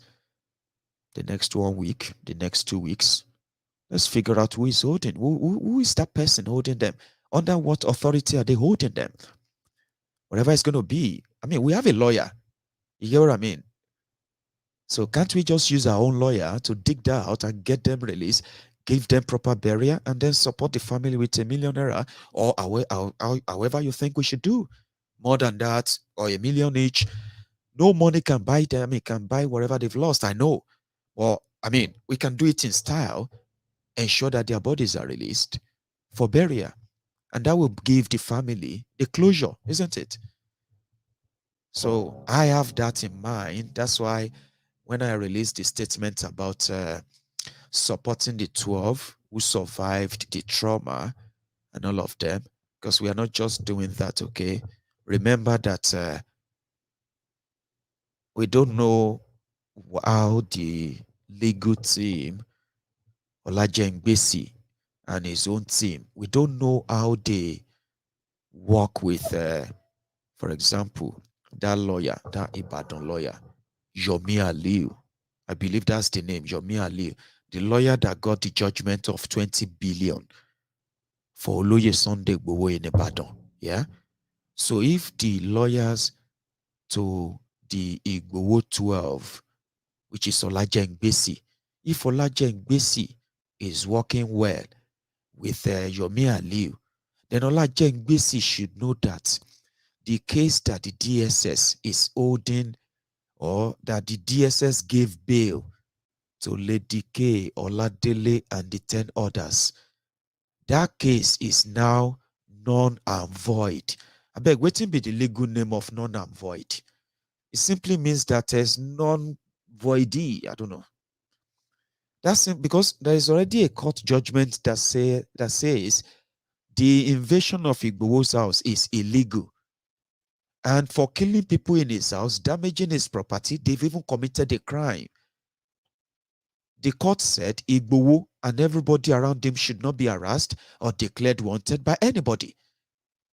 And Igboho should be paid 20.2 billion naira for damages. Now, that court judgment is still there. How then is somebody holding Igboho's the 12 people on the charges of terrorism when they said the invasion of his house and everything you did in that house is illegal? So if Oloye Sunday cannot use that same judgment from Ibadan to counter this case in Abuja, we are happy to take that up. And that is why, there's a lot we are going to do behind the scene. Some of them, they are not as public as you would want them to be right away. But we have a lawyer. We have a legal chamber ready to fight for us and anything. So if we want to make it right to the family of Alhaji Fatai, to the family of Said Adogon, it is better to fight that their bodies are released for proper and decent burial. Now, we can then support it. What do you think? I thought I should tell you anyway. So as we speak, I made that payment of about £2,500 today, which is 1.8 million naira to cover, to cover the Igboho 12. While behind the scene, we hope we can help to get the case completely dismissed, and they don't have to walk to anywhere or go anywhere looking at their shoulders. So money can't give back what they've taken from them. Our intervention can make a lot of difference. So that's why I said this is not a competition. People are already doing it. We appreciate what they have done, but we want these things more coordinated so that we can get real answers as soon as possible. Do you get what I mean now? So I want us to think about that as well. I wish I can take calls, or should I take calls? Okay. So presently, we can say we have spent nearly 11,000 from our money. Now, nearly 11,000 pounds. If you now add all all of that in naira, I think that put us at let me see, 6.7. That put us somewhere around 7.8 to 8 million. Do you get that now? That means we have spent 8 million. Well, let me put it roughly there. 8 million naira from our fundraiser. That's a lot of money. That's a lot of money. And we're going to add 2 million to it once we get the bodies of Adogon and Alhaji Fatai released for burial. So that means we're going to spend 2 million or even more. We have the money, but we are now running low. Very soon, our balance of 16,000 pounds or so will begin to run low. And one day I'm going to tell you our balance is now somewhere around 5,000 pounds. It's still a lot of money. It's going to be a lot of money. But the plan is never to run the bank dry. Igboho won't want us to really, kind of blow it, but we are not blowing it. We are doing exactly what the fund is meant for before we finally move on to the bigger one, the Yoruba Rescue Fund. That's the biggest of the biggest. So I will open the line. But before I do that, I'm going to take calls for just about, oh man, I think my time is really, really, really up. Right. Some said we should raise some money now. Now I'm going to take calls for 20 minutes, right? Well, first I'm going to go make some tea, okay? So if we plan on raising, because we've not, like, the last donation says 4 days ago, right? So that's somebody, and before 4 days ago, the last donation there was like the last donation. Oh, it says 4 days ago.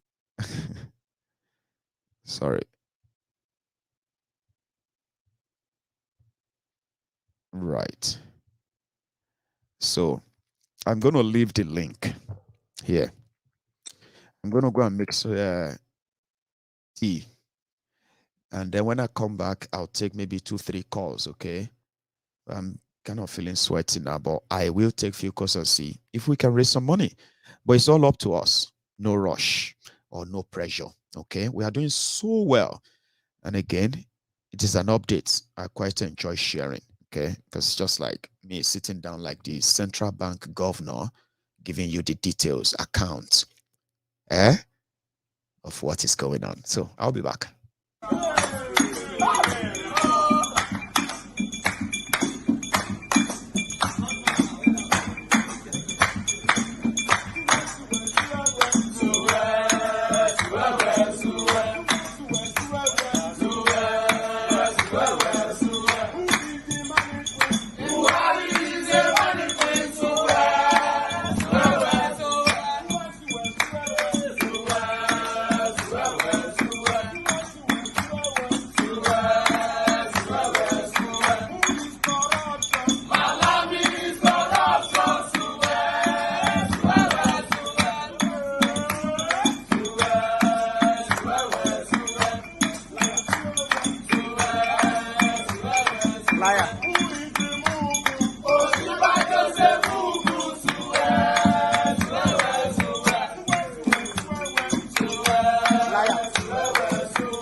So that's me just returning there, right?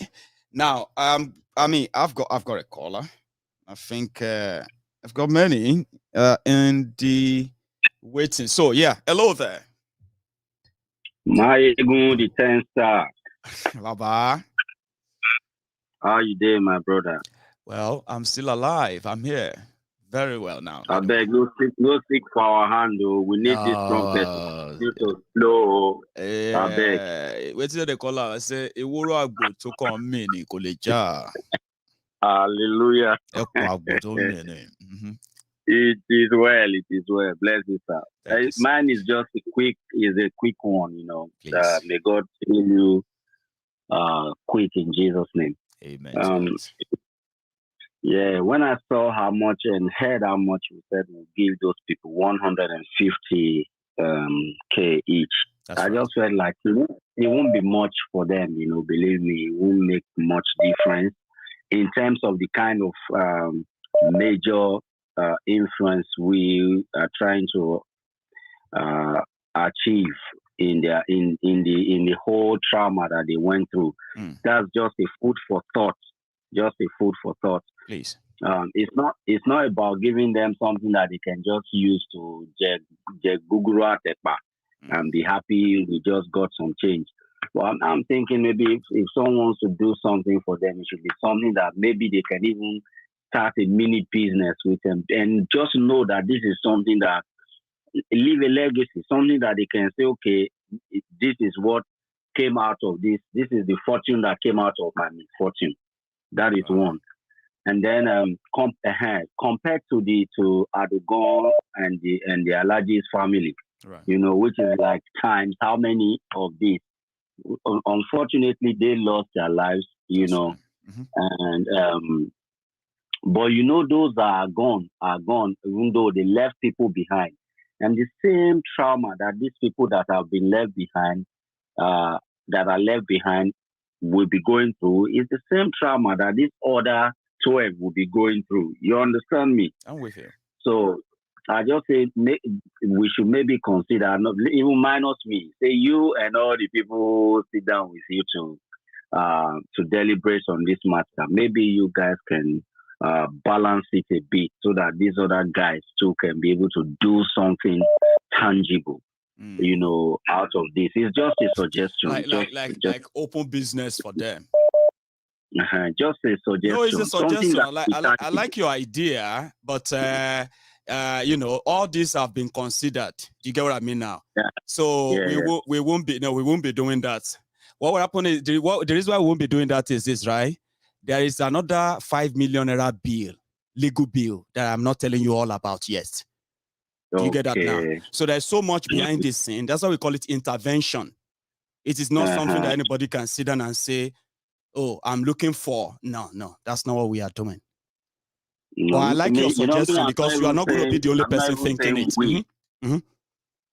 I'm not even saying we should open a business. I'm just that's why it would end up like maybe something bigger, something reasonable, and all of that.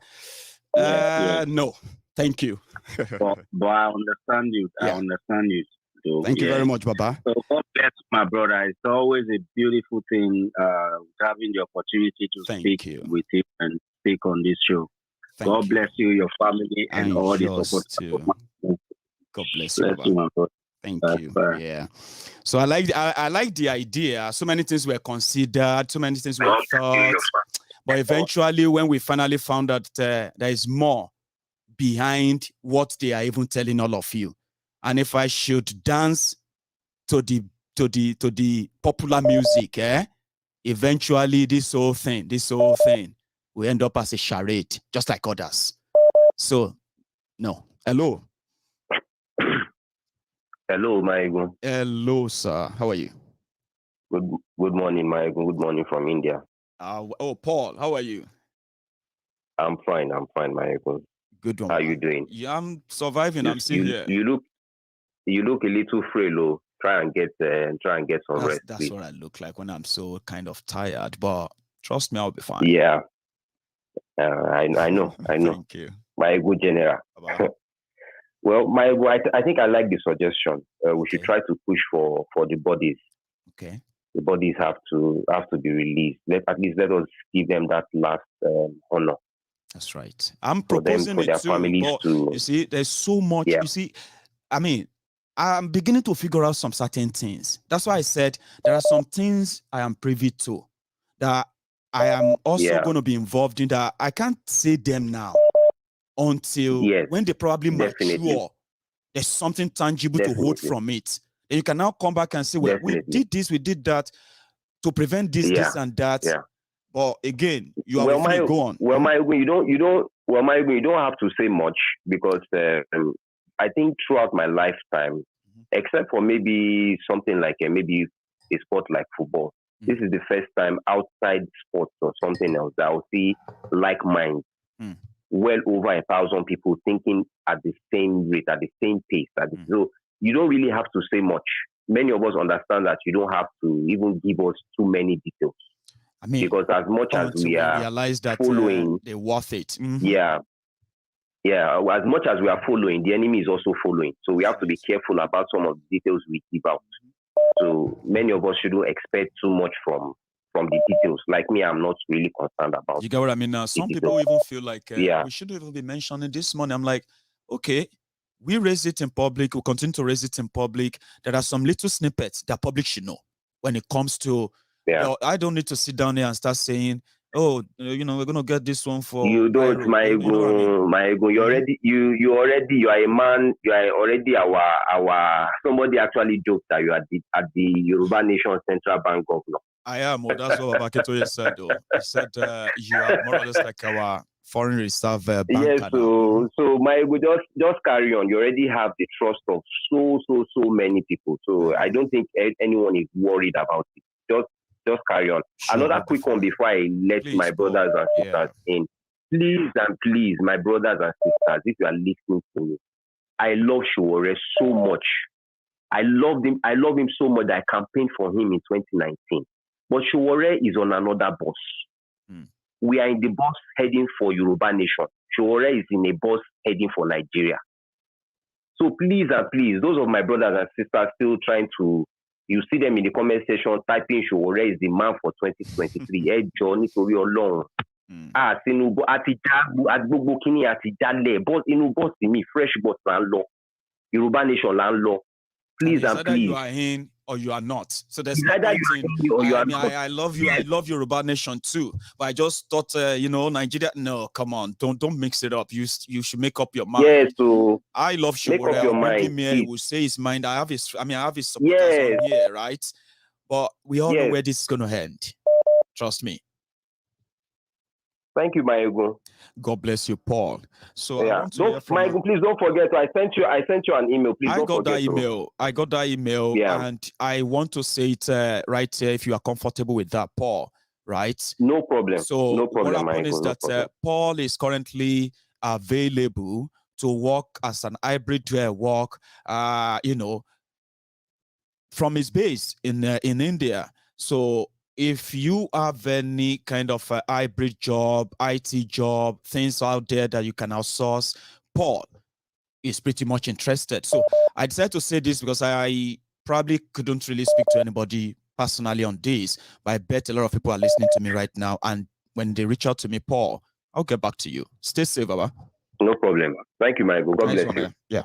So I have another person on the line, a quick one. Hello there. Oh, 1 second. Hello there. Agujegbe1. Do you know somebody sent me a message, right? And they said, and that was Julie. Julie maybe even be watching, right? Julie was like, I just continued to laugh when somebody called you Agujegbe1, a lion with a gun. And I'm like, you have no idea, Julie. How are you? I'm fine, my brother. How's it going? Good. So you meet us in the middle of the whole thing. Yes, so. What I gotta say is that the donation should continue, and I know that whatever you are doing with the donation, some people may be happy, some people may not be happy. But I want to bring up like a suggestion. maybe we should have like, you know, we all know people that do call on the program. Yeah. I know few people. So if we can elect people that will be like speaking for others, maybe like a parliamentary discussion time, right. We elect like 2-3 people so that whatever you and them discuss is final. So that nobody will like thinking of the way they spend the money, don't like it, or the way they go about it, don't like it. Because I know not everybody we're gonna be happy the way they spend the money. Let me tell you something. Let me quickly tell you something, because this idea of a poll, election, and all of that, right?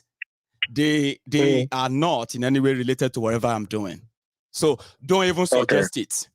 It's not related. And I'll tell you. No, I'll tell you, because it's not like I'm trying to cut you, right? This is it. The fund raised is meant to intervene in all that is happening to those who have been victimized, persecuted, this and that, right? Now, the point of contact is Igboho. Is the one we said, whenever we decide that we want to intervene in anything, right, we need his consent. If he's comfortable with it, if he's not, is something we have to hold on to, right? So, and that Igboho himself is the one who gave the final say on what goes to individuals. And that process is straightforward enough that coming back to say, oh, let us vote, that means, you know what, if I want to give them, for example, anything on a legal support and all that, I'm going to have to come here and say, oh, we are going to do legal this, you know what I mean? Oh, we are going to, and things like that. But that's not the purpose of this fund, in a way. Okay. No, you know, go on. I understand what you're saying. You don't need to come out here and tell us you want to donate so money. You want to need people to vote. Don't you think so? The vote I'm trying to just say is that you have 2 people, like 3 people working to you direct. If you get any information with those people, you don't need to bring it to the platform again. Okay. Just contact the 2-3 people, like, this is what we want to do, so they can go ahead and go to it. I don't say you should bring it to the platform for everybody. No. Okay. You know, so for you to be explaining on the platform all the time, you will not be explaining. I'm trying to, like, put it together with you now, right? So, we just select 3 people on the platform. Yeah. In a way, and then I just have to keep in touch with them, continue to do meeting with them if I want to do anything and all of that. Is that the idea? Yeah. Yeah. Right. Yeah. I think I get your idea, but thanks, Baba. Appreciate that. So I like it's gonna sound somehow. I told all of you, I'm a one-man mopo. I don't do meetings. I don't call group. I don't do meetings here and there. And I told you, are you comfortable with that? A majority said yes. So yeah, I'll keep hearing this suggestion, by the way. Hello. Hello, Maiyegun. Hello, sir. Sorry for keeping you waiting, by the way. Ekale. Láti France ni o. Maiyegun, báwo lára ṣára le? And get better. Kọ́ni láti rest better sini. Okay. Suggestion to make nipa democracy on the platform. I don't think I like the idea. Whatever decision you want to make.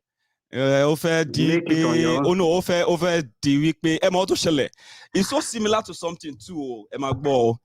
After Tiba back into a wasori Maiyegun, right? And some people also felt like, we should get no. How can you just go and give him that kind of, that was, we need to get some people, nominate some people to work with him.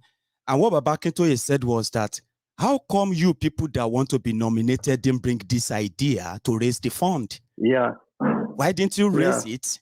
Instead of you having to go and join him, how to manage it, how to run it. That no, make una respect yourself. I can't tell him that too. That's why I'm telling everybody here that I'm a one-man mopo. Don't give me your money if you don't trust me. I don't work with group. I don't do meeting. I don't take order from anybody. and I walk the way I walk, and it works with me. I mean, it works for me very well that way, you know. But go on, sir. Sorry for cutting you short. Okay. So I go on. Yeah, sorry. Sorry. Okay. Secondly, nǹkan tí fẹ́ sọ nípa àwọn èèyàn tó suggest pé Sowore. Okay. Though I was in support of Sowore over the years, but the fact is, it cannot work. Sowore cannot work. But nǹkan tá lè ṣe ni pé ká dúró de after 2023 fún Sowore. Even I see Tinubu joining the trade with us.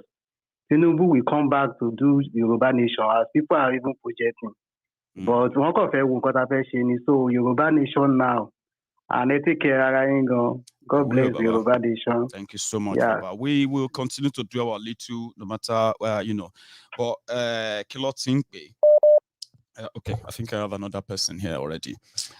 I am also trying to manage my time, and I think my time is already running now, but we started late. So I have somebody on the line. Anyway, hello there. Hello, sir. Hello, sir. Hello, Maiyegun. This is Sunday calling from Houston, Texas. Sunday from Houston. How are you, Baba? I'm fine. Bless God for your health. Thank God for quick recovery. Thanks so much for the support as well. Yes. So, of course, I've called like twice, over the years, and also been trying for quite a while. But I mean, luckily enough, I was able to connect the camera. Oh, great. Yes, sir. So, what I want to talk about is this, right? It's like I've been hearing people, I mean, everybody has right to their own opinion, in trying to push Sowore's ambition to the side, and we cannot deny the fact that, even you from the beginning, you were like, I was thinking we could rescue it. Yeah, I mean, take it back and everything like that. You know how over the years. So definitely, Sowore is our man. So let's not forget that. I'm a Yoruba guy too. Okay, so I also buy, the idea of Yoruba Nation. But I also take my time because I have opportunity of studying the geopolitical of the world also, and I know for sure that you live in Scotland. That's right. And I would appreciate it if someday you would take your time to explain to us why the referendum in Scotland failed. You get me, sir? I'm with you. Why did the referendum fail in Scotland? Because a lot of our people, I see that we're just pushing this thing, with our emotions. I want to understand if Scotland as a country, if I'm not mistaken, right, as a country under the United Kingdom, okay, failed in their push for referendum. If Catalonia, okay, in Spain, also failed in having their own separate countries. Right. And let's not forget that these people are backed by their respective governments. Their governments are the ones pushing for this. If also the recent one that is happening now in Ukraine, the Donbass region, okay, despite their government are the ones calling for secession, if the Ukrainian government, refuse to grant them secession, and use the country's military power to suppress and all of them, suppress and do all that. Yet the Western world that we are backing, okay, that we think is going to back us when it comes to Diaspora or when it comes to Yoruba Nation, are quiet. If Britain, if the UK will still be rolling red carpet for Buhari, despite the killings and everything that is happening, to IPOB and co. Tunde, let me take it so that I don't miss out the first part, which is that we should kind of try to explain to our people why Scotland referendum failed, while the Catalonian people's referendum also failed, why their government, something like why their government stopped it or so, I don't know. Is that what you ask? Like we should explain why they failed. But, you know, the fact that they actually campaigned and they conducted the referendum in the first place is a success, right? Like in a country now, if they allowed us in Nigeria, for example, to even talk about why Yoruba deserve referendum or deserve, you know what I mean? Like Scotland. Now, if we now have that election, that referendum, and majority voted that they want to be part of Nigeria, you will not call it a failure. It will still be a success in the sense that people were still allowed, right, to express and participate in a process that says, do you want to be part of the UK or do you want to be Scotland?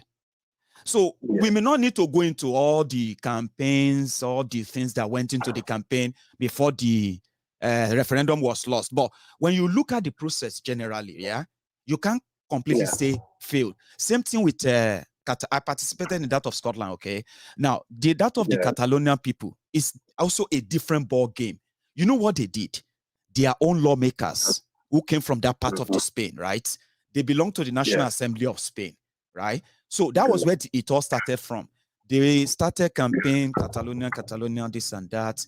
Then when the people voted, those lawmakers took it to the National Assembly in Spain. They were arrested. I know you've probably followed the news. They were lawmakers.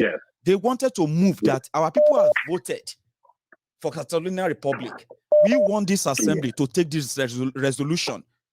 Now, if you now look at that process as well, the people of Catalonia, right, they participated in a process with a result. Now, the end result, which is going to say, oh, does it fail? You know, why are they not in their country? That's another conversation entirely. But in our own case, we are not even allowed to have that chat.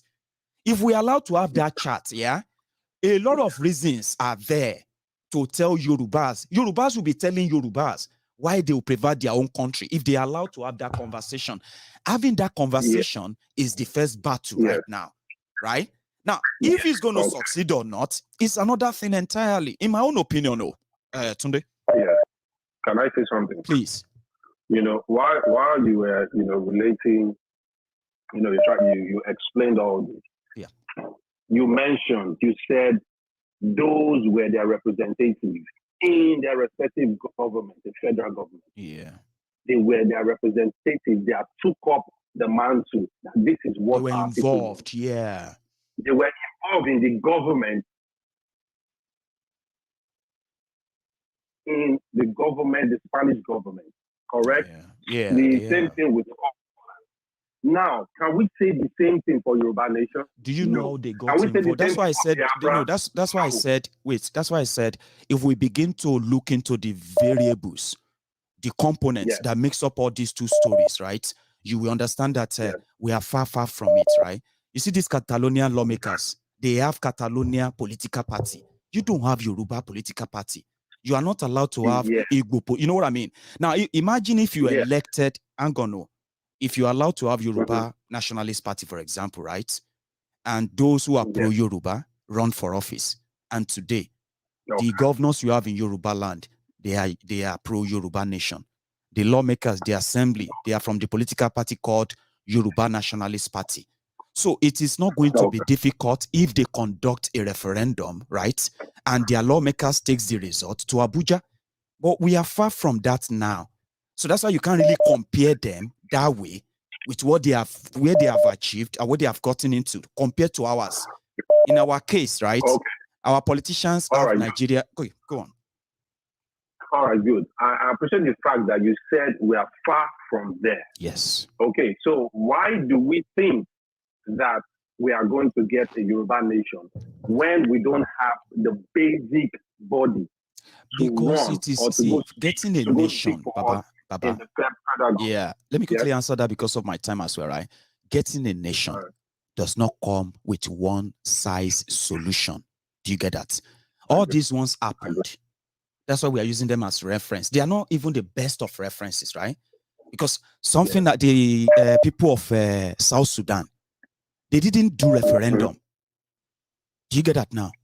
Okay. It was a UN Yes. resolution that finally resolved it after a long time war. So getting a country, Baba, getting a country or getting your own independence and all that, there's no one size solution. Okay? Agreed. That's why I said don't compare. Agreed. If you do, you will realize the disparity. You will realize the distance, the difference. Go on. Yes. Yeah. So that is the reason why when we come up and just act as if Showore's ambition doesn't count, we are actually making a big mistake. That's why I'm not one of those who says it doesn't count. It is the system. Yeah, remember, it is the system. Mm-hmm. Okay, so we need to just take us up, on all options, all the options. Exactly. More so, including Showore's option. Exactly. So when you said that, okay, it has to, like you say, of course, the government against the, using like the Yoruba National Party or the Biafra, is it that they cannot coin a different name, but have the agenda of these That's the problem. Why should you coin a different name? Why? It's because they don't want you to do it. You should be able to. That's the point, right? You're a Yoruba man. I'm a Yoruba man, right? Why should I fake a Yoruba nationalist party? Why? To satisfy you. But if it is against, if it's against the Constitution, or why should it be against the Constitution that people didn't write? You should be asking questions too, Baba. I understand. You should be asking questions too, like which Constitution? I understand. Go on. I understand we are operating under a fraudulent Constitution. Showore knows that we are operating under a fraudulent Constitution. Yeah. A lot of learned people know these things. Okay, right. But it is the system, it is the situation we found ourselves. So how do we go around? So we should stop denying something that we think that we know that is obvious, and it's going to, like you said, we are so far away. If we put, I don't have anything against what we are pushing as Yoruba Nation. But I'm saying that strategically, if we look at it, we listen to so many learned persons. That's why Daily Party will say he's not carrying any gun for anybody. He's not going to die for anybody's fight. No. Because it's never going to work. You understand? The fact is this, that Nigeria, is just a spinning bottle of the West. And they will rather leave it that way. You understand? So if we are crying, they are killing us, under the pretense of a democratic government. The West is not going to do anything because they are feeding for that country. This thing we know.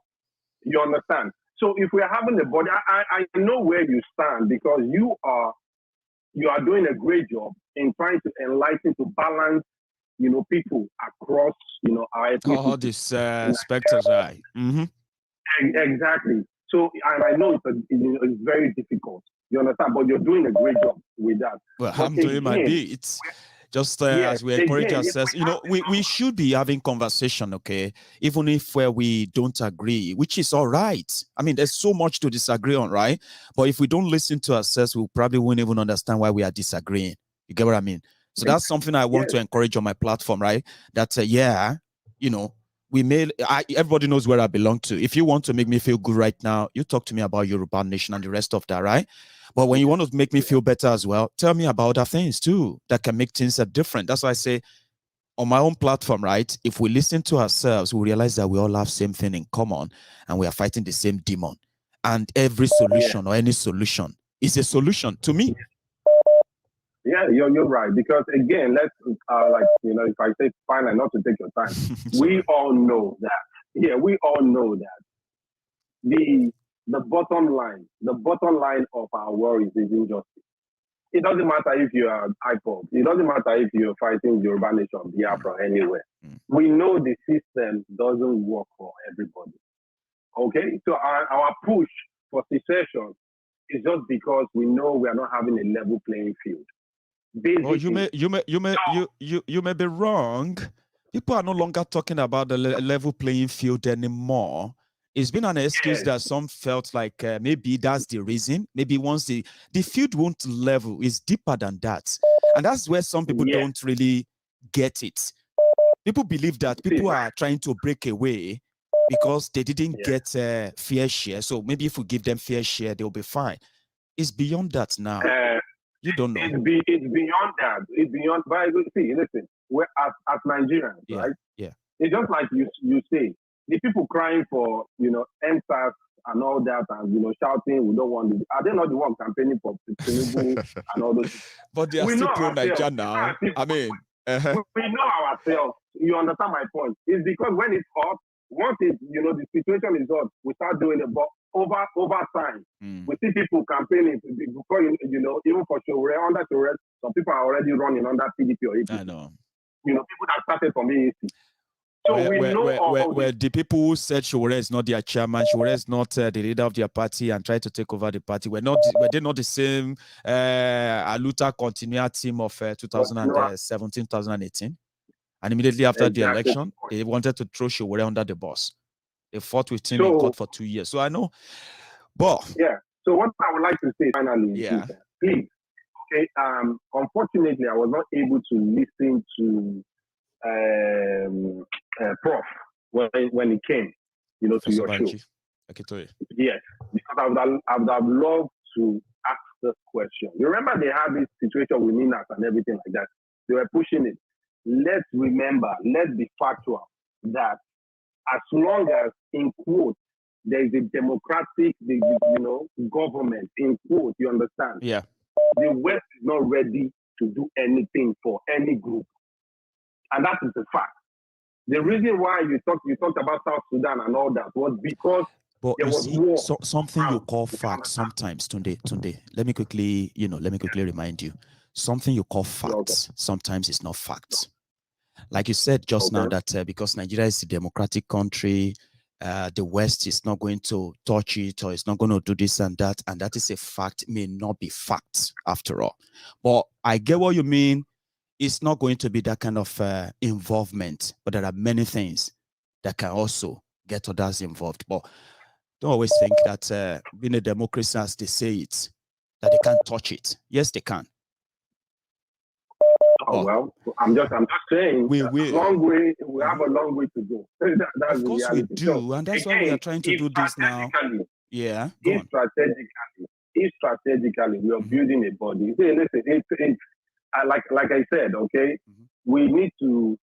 Nigerian situation is not peculiar. All these things we're doing has happened in different countries, some countries, across the world. Okay, so we need to learn from history also. As well. That's right. We need to learn from history. And how do we succeed from a country? Which of the countries have succeeded? How did they succeed? Okay, and we take templates. And where was the world? Where the Western world? They control the world. Where were they? Who did they back? How did they back them and why? Okay, so it shouldn't be sentimental. That's just my point. It shouldn't be sentimental. I get it. Everybody shouting, and you know very well. We're shouting Yoruba Nation. We're shouting Biafra. Okay, with Showore's gang. When it comes to the politics now, you see how people collect money from PDP or APC. Are the people collecting the money, not the people we are trying to make them understand the consequences of that, at least first? You get what I mean? Like those who have realized that they will never collect money from them, they rather go for something different. I don't think those ones are really going to be collecting the money, like we'll put it. But I get all your points, but I just want to make sure that we make this like conversational as possible, just like our listeners, because as you are talking, right, I bet it there are other hundreds of people who probably feels like you, right? And as you're talking like that, you are possibly speaking their mind. And as I'm trying to throw you some of these questions too, I'm speaking the mind of people like myself who just want to know more why you think like that, Baba. So thank you, all right, for being part of it tonight, I'm going to say. And you have a good one, Baba. So, nice one. So I'm going to take my last call. This is my last caller. So thank you. Time. Hello. All right. Hello. Oh, hello, man. Grandma ló ń sọ̀rọ̀ mi ò gbọ́ èdè òyìnbó. Oda ekalema. Ẹ̀kálẹ́ ṣe láfíà ẹ kú iṣẹ́ takuntakun. Adúpẹ́ àlàáfíà ni mà. Ẹ̀yin kọ́? Nǹkan tí bàbá yẹn sọ láti ibẹ̀ mo ti fẹ́ bẹ̀rẹ̀. Okay, ma. Àwọn ọmọ Nàìjíríà wọ́n ní àwọn ṣe ti Biafra, wọ́n ṣe ti Yoruba Nation. Àwọn politician wá wọ́n gbowó àbí bẹ́ẹ̀ kọ́ ló sọ. Bẹ́ẹ̀ni. Owó yìí owó gbogbo wa ni. Owó yìí owó gbogbo wa ni. Tí èmi bá wà nílé tí politician bá gbowó wá tèmi, èmi á gbowó politician. Màá fi ṣiṣẹ́ tó yẹ kí n ṣe. Àwa la lówó yẹn, kò lè sọ pé a gbọ́dọ̀ gbowó lọ́wọ́ politician. Kò lè sọ fún wa bẹ́ẹ̀. Ìyẹn lọ bẹ́ẹ̀ yẹn. Ọ̀rọ̀ lórí Sowore ọmọ Yorùbá ni. Bó kígbe Nàìjíríà jù yẹn. Ọmọ Yorùbá ni. Kó máa kígbe Nàìjíríà petition yẹn kó bá wa sign yẹn. Kó ń gan sign ẹ̀ bẹ́ẹ̀. Kígbe Nàìjíríà tó ń fẹ́ kò lè dá dúró pé kó má sign petition Yorùbá. Àwọn ọmọ Igbo tó bá wà lára wọn, igbe Nàìjíríà tó kó sí abẹ́ tó bá ń ṣiṣẹ́ papọ̀. Igbe Nàìjíríà tó ń ké yẹn ò ní kí petition dé sílẹ̀ Igbo kan máa sign yẹn. Kò possible bẹ́ẹ̀ ni. Wọ́n lọ jà. Táwọn ọmọ Sowore bá wà bẹ́ẹ̀ àti bàbá tó ń sọ̀rọ̀ yẹn mo mọ̀ pé Yorùbá ni. Torí accent ẹ̀ jẹ́ kí n mọ̀. Èmi ò gbé Yorùbá. Kó lọ sign petition kó kó àwọn èèyàn ẹ̀ kan sign petition.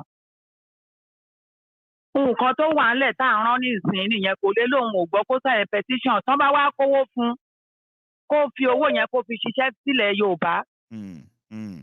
Torí àwọn nǹkan tó wà nù Nàìjíríà ti fọ́ dànù o. Ẹni tó sọ̀rọ̀ láti ẹni mò ń bá sọ̀rọ̀ kò sí Nàìjíríà mọ́. Kò sí Nàìjíríà mọ́. Nàìjíríà ti kú pátápátá wọ́n ti gbé sin. Ẹ jọ̀ọ́ ẹ lọ ṣiṣẹ́ nǹkan tó bá wa nìyẹn. Wọ́n à ní kán lọ jà ní ìsìn ká ní pé a ní kán lọ jà. Àbá sọ pé àmọ́ bá a ṣe lè ṣe. Ṣùgbọ́n petition wọ́n ní kán sign. Kò dẹ̀ ju a minute. Iṣẹ́ yẹn ò ju ṣe a minute. Kí ló wá fa argument láàrin ara lórí pé ká sign petition? Ẹ lọ sign petition fún àǹfààní yín ni o. Gbogbo ẹ̀yin tẹ́ wà lé fún àǹfààní yín ni. Ẹ sign petition nìyẹn. Ní abẹ́ bí ó ti wù kó rí. Ohun tó bá ti lè ná yín ni kí ẹ jẹ́ kó ná yín láti lọ sign petition yẹn. Toró ṣe pàtàkì. A fẹ́ jára wa gbà ni. Tábà wá fira wa ńlẹ̀ tá a sign petition. Ọlọ́run má jà lọ máa dọ̀bálẹ̀ fáwọn àwọn Fúlàní o.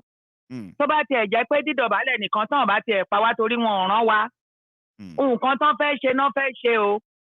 Ẹ má jẹ́ ká ṣàánú wa ó pẹ́ tá a ti ń bá àánú ń bọ̀ àánú ló pa wá débi tá a wà yìí o. Àánú táwa Yorùbá ní àánú tá à ń ṣe ló pa wá débi tá a wà yìí. Nítorí ìdí èyí ńkọ́ àwọn bàbá wa wọ́n láàánú yẹn. Àwa tún la fẹ́ máa ṣàánú kò sáànú bí tá a wà yìí ojú àánú ti fọ́tìkà ló kù o. Ẹ jẹ́ ká lọ sign petition ká jára wa gbà. Gbogbo àwa tá a dẹ̀ wà lórí ìkànnì tá a jẹ́ ọmọ Yorùbá. Ẹ jẹ́ ká lọ ṣiṣẹ́ ládùúgbò wa. Torí mo ń sọ̀rọ̀ ní ìsìn láti ọmọ Ondo state lèmi bẹ̀ gbogbo state ni mo ń ṣiṣẹ́ sí. Ní Lagos state kò sí delegate kankan ní Lagos state. Ẹ̀yin tẹ́ bá wá láti Lagos state ẹ lọ ṣiṣẹ́ ní Lagos state.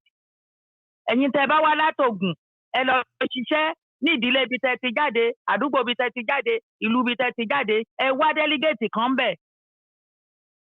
Owó tẹ́ ẹ fi ránṣẹ́ fún àwọn èèyàn lé ẹ fi owó yẹn ṣiṣẹ́ ẹ ní sáà tá a wà yìí. Tó bá jẹ́ $50 ẹ ń fún àwọn èèyàn lé ẹ sọ di $25 tó kù ẹ fi ṣiṣẹ́ petition ní. Ibi tíṣẹ́ kù sí nìyẹn o. Ẹ jẹ́ ká ṣiṣẹ́ ká má bàa tẹ Ọlọ́run ní jẹ́ ká tẹ o. Àmín. Ẹ ṣé gan ma. Nǹkan tí mo lè dá sí nìyẹn Ọlọ́run á ràn gbogbo wa lọ́wọ́ Ọlọ́run á dẹ̀ fún wa. God bless you ma. Ẹ ṣé gan ma. So okay, Tunde. Is that Tunde? Hello.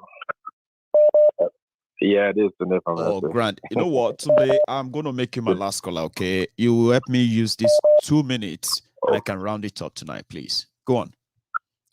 Oh, okay. No problem. Good evening. How about you? I'm trying to get better, but I don't have sore throat and I don't have running nose, so just somebody. Even me, I've been under the weather as well. Bless you. How is your recovery there? Now. You're getting better. Yeah, I'm fine now. I'm fine. Brilliant. Actually, I didn't want to call this night. I had to call because of Tunde from Houston. Okay. So yeah, we are Tunde from SA replying Tunde from Houston, please. Yeah, Tunde, I have no problem with your opinion, but the only problem I have with you talking is when you talk down about people's opinion. You can bring out your opinion, you can say, but when you're trying to deflate or make someone's opinion look like it's not possible, that's when I have a problem with it. And problems they mean here. No, we can debate. We can talk. Chat, but when you're talking down, but when you're making it look like it's not possible, that's my problem. People they've got their own opinions. You stated your own opinions, but you were talking about countries that didn't achieve referendum. What about those who achieved referendum in the world? Did you talk about it, or you could need to do some researches as well, Sunday? There are countries that have referendum in the world, and they have their self-determination. Some didn't have referendum, and they had their own country. Namibia did theirs, and they had their country. One of the best countries in Africa. We need to educate ourselves. This is the education we need to educate. We don't need, when we are talking, we need to educate ourselves randomly. We don't need to be picking negative things. This is a situation to be positive. People should go and sign the petition and see where it's going to lead. I have dropped the link in the comments. I'm going to copy and send it again before I go out now. So if you are reading the comments right there, you can also join, and then just open it, sign it. It's so easy and straightforward. I know. It's very easy. I've done my own. Yeah, you just can't do it came out. more I've than done my once. whole part. I know. Yeah. I mean, they said they removed the counter on it for a reason, and I'm like, it is the counter that encourages people. Please put the counter back on. Let people know. It's probably over 300,000, if no more than 500,000 by now. Yeah. Come on, but they said this for some reason. So I'm like, great, that's fine. Yeah. So you're talking about, okay, fine. The other day I came in and I spoke about Sowore. I have no problem with Sowore, but Sowore can't do anything under that decree. It's a decree, for God's sake. It's not a constitution. You know what they call the constitution? But now will not be constitution. I mean, people when people say Nigeria have law, the law will never allow it. I'm like, which law? I mean, which is a decree. You know what? The decree we've been under for so many years that tolerated peace. For God's sake. Why are we deceiving ourselves? We are not saying Yoruba Nation will be tomorrow. We are not daft to say, it's going to be announced in December. We said start a process. Let people get involved. And if a process gets to a place where people participated in the referendum, and then those who want to remain in Nigeria win, like it happened in Britain here, right? In Scotland, they will do it again. I mean, the first thing is even allow us to talk about it. Don't criminalize it. Don't kill us for asking for Yoruba Nation. That's what we are still talking about, Tunde. But again, it's today asking us to be under a constitution that not even allow the voice of the people. What I'm talking about the voice of people is allowing referendum. People want to talk about it. You don't even allow them to talk about it. Is that democracy, for God's sake? What kind of democracy? Exactly. Is that law? Is that constitution? Come on, Tunde, please. Just go and sign your petition. I mean, also educate people about it. Educate people, tell people to do it. Simple as that. We're doing the awareness already. We're trying our best. Don't talk less of it. Don't talk it down. Let people do it. It's people's life we want to save. Even if ours is ruined already, we're talking about generations to come. The generations to come of Yoruba people. Come on. Thank you, Tunde. Let me round up. Yeah, Baba. Thank you so much. Tomorrow, I hope I'll start early enough as well, and then we can possibly have a phone in. But it's a pleasure. Okay, no problem. You have a good one, eh?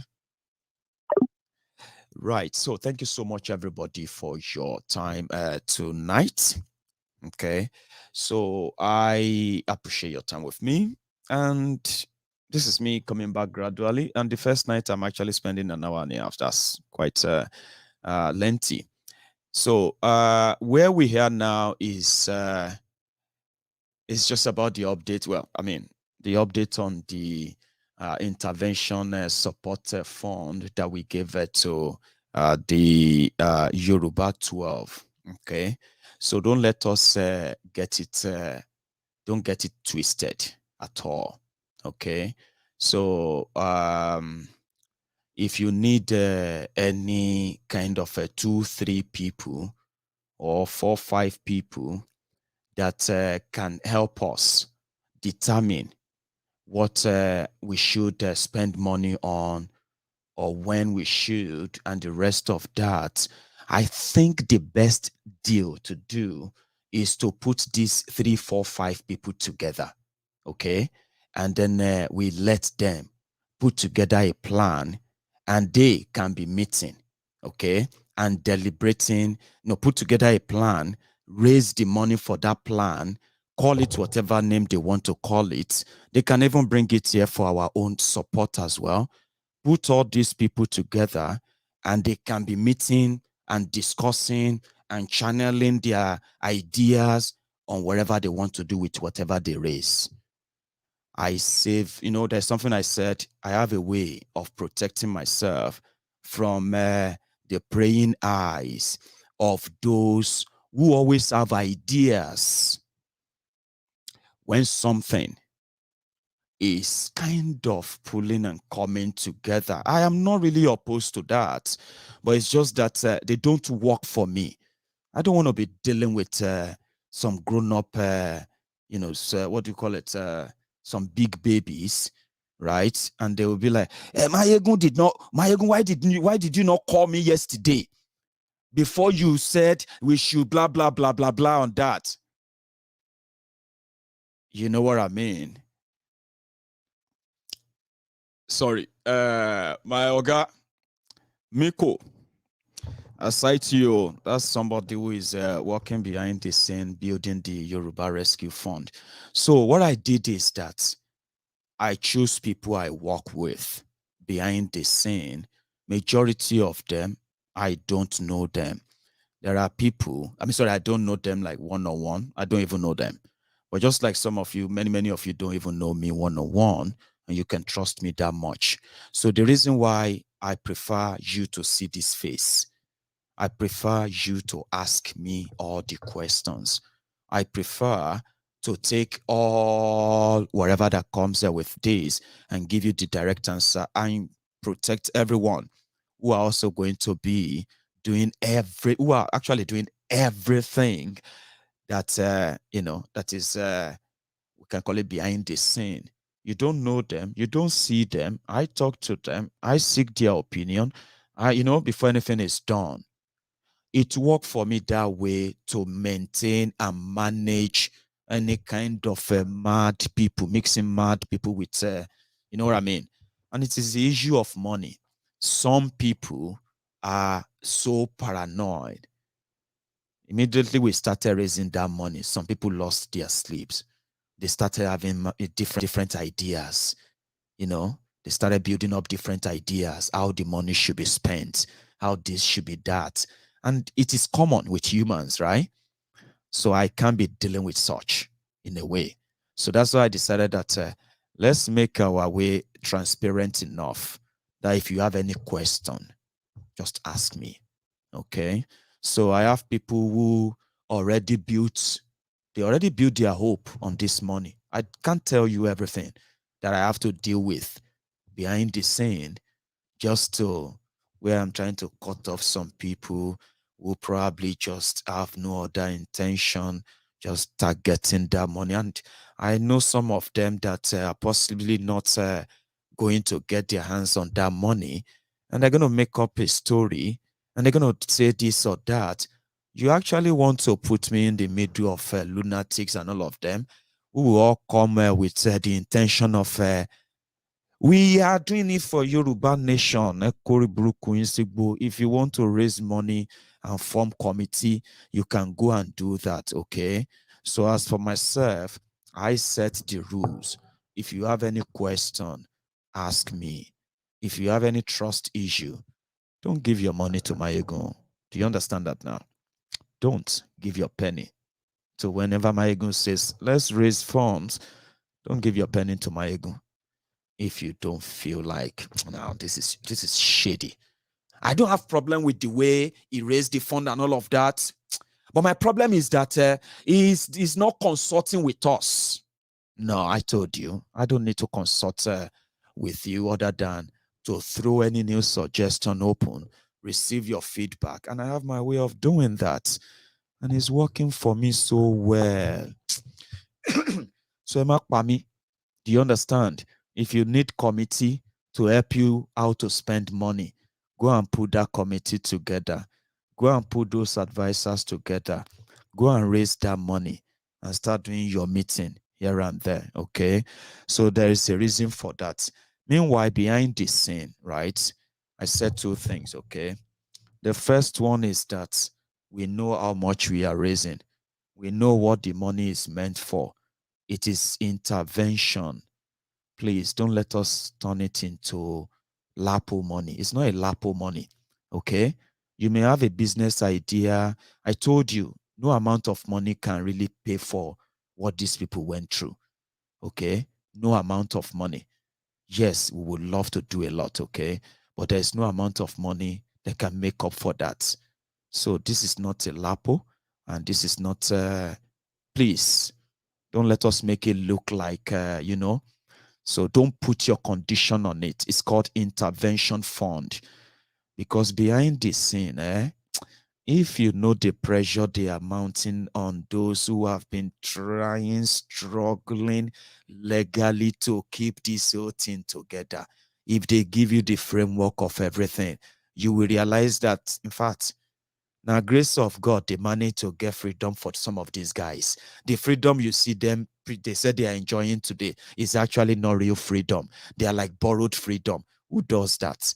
So if we want to do Father Christmas, I would love to do Father Christmas, but that will be when we have money for Father Christmas and all of that. So don't make it an insult.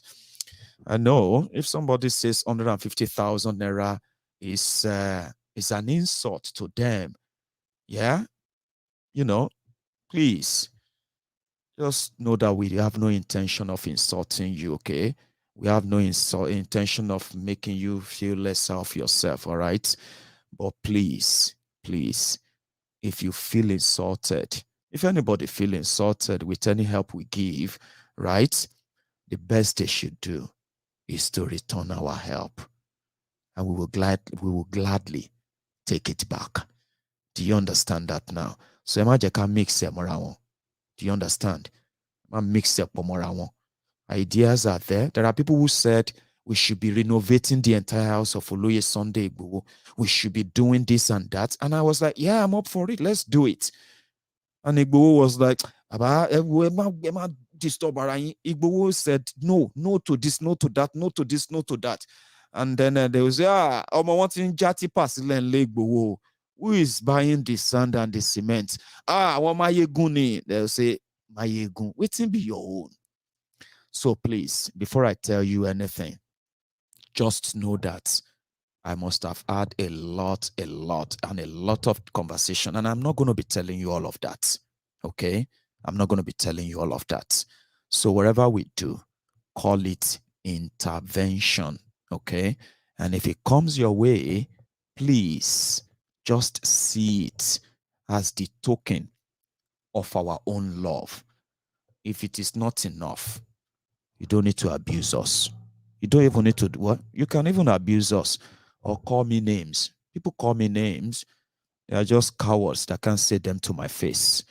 Maybe one of these days, one of them will phone in and say, yes, Maiyegun, it's me. And I say, hey, thank God. One of you get balls today to call me. So I have my reason for protecting those who help me in making decisions on this fund. Okay? And I use their own ideas, their suggestions. I do meetings. Somebody said that, so that's the reason why I probably fall sick, because I've been under this pressure of talking on the phone, and all of that. Do you get what I mean? With people for hours because of this whole thing. Something I've run away from for a while. You get? They say maybe that is why I suddenly fall sick. And I said, maybe. So I don't want committee. If you want committee, I'll set up committee, I'll raise a committee, I'll share, get decide, get my share meeting, So as for me, I know what came in, I know what goes out. Before a penny goes out, there are conversation behind. I don't just sleep and wake up and say, hey, okay, I want to. Please respect that, all right? So that you don't feel like your opinion is being trashed. Your opinion matters. But I want you to always remember, where did we start from? How did we get here? And don't join them in your own idea thinking you are bringing new idea. You are bringing new suggestion. Please, don't change the rules in the middle of the game. Do you understand that? And if you are not comfortable with that, please don't give your money to Maiyegun, please. That's the only way you can save yourself of any stress, okay? Because if you give your donation to Maiyegun, I will decide how it is spent. And the consultation I do on how it is spent, when it is spent, that comes from the authorization that I have from all of you. So don't change the rule of the game in the middle of the game. And don't complicate things. When we get to the stage that we launch the Yoruba Rescue Fund, that too, I don't need crowd. I am just going to be your holding bay. The holding bay means you know what gets in. When they make a withdrawal from it, you know what gets out. What is more convenient than that and straightforward? And then follow the money. That's what I'm saying. I have released almost, what do you call it? I have released almost 8 million naira in the last 2 weeks. You should be following the money. None of this money comes to me. None of those payments says Maiyegun paid 1,000 pounds or 5,000 pounds. You know who I paid? Follow the money. It is how it works. Any other suggestion or this year, what have you, you don't have to change the rules in the middle of the game. It just makes you look like you have never been part of us from the beginning. Do you get that? And sometimes it will make you feel as well like maybe you have spoken out of content. No, you haven't. It's just that let's pay attention to what we are doing. It is working. It will further work. And that's exactly what it is. So we have done that of the Yoruba 12. We are also getting involved in some of their legal cases, which involves a lot of money. Maybe I don't want to give you the actual figure now, but I had to say something when I realized that somebody called in and it was like, we should do more than 150,000. The next person called in and the next person said, oh, maybe we should have committee to decide on how to spend the money. I had to quickly say, hey, I know the pattern. The next person that will call after that is going to say, maybe we should look for this. Listen, we're not going to change the rules in the middle of the game. You get what I mean? So, however it works out, the point there is that the Odin Bay, the fund is the Odin Bay, and as we speak, the purpose is to intervene, and the intervention is beyond cash gift and all of that. Okay, there is more to it, and the way I'm looking at it, there is more than we can say right now. So if it doesn't make much sense to you, well, maybe when I talk some other time, maybe it will make other sense to you. But that's the update for tonight. So thank you so much, every one of you, for your time. I'm going to see you some other time. So stay safe and good night.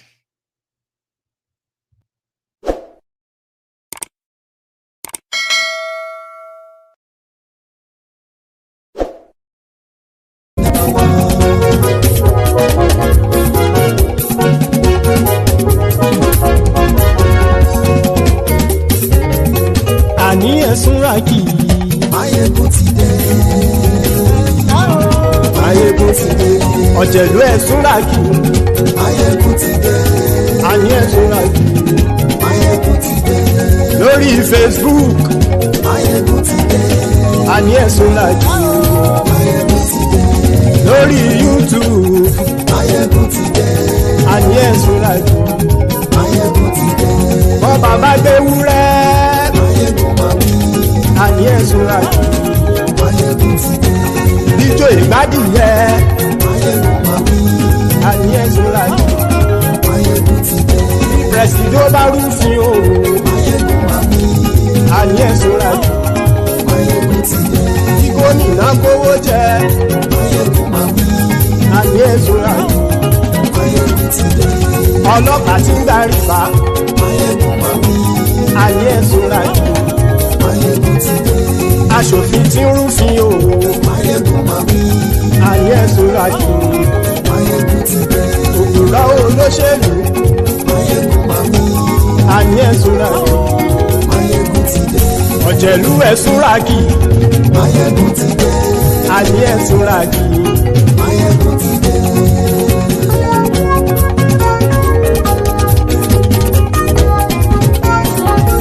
Maiyegun ti dé. Gbogbo ọ̀jẹ̀lú ẹ̀ súnrakì.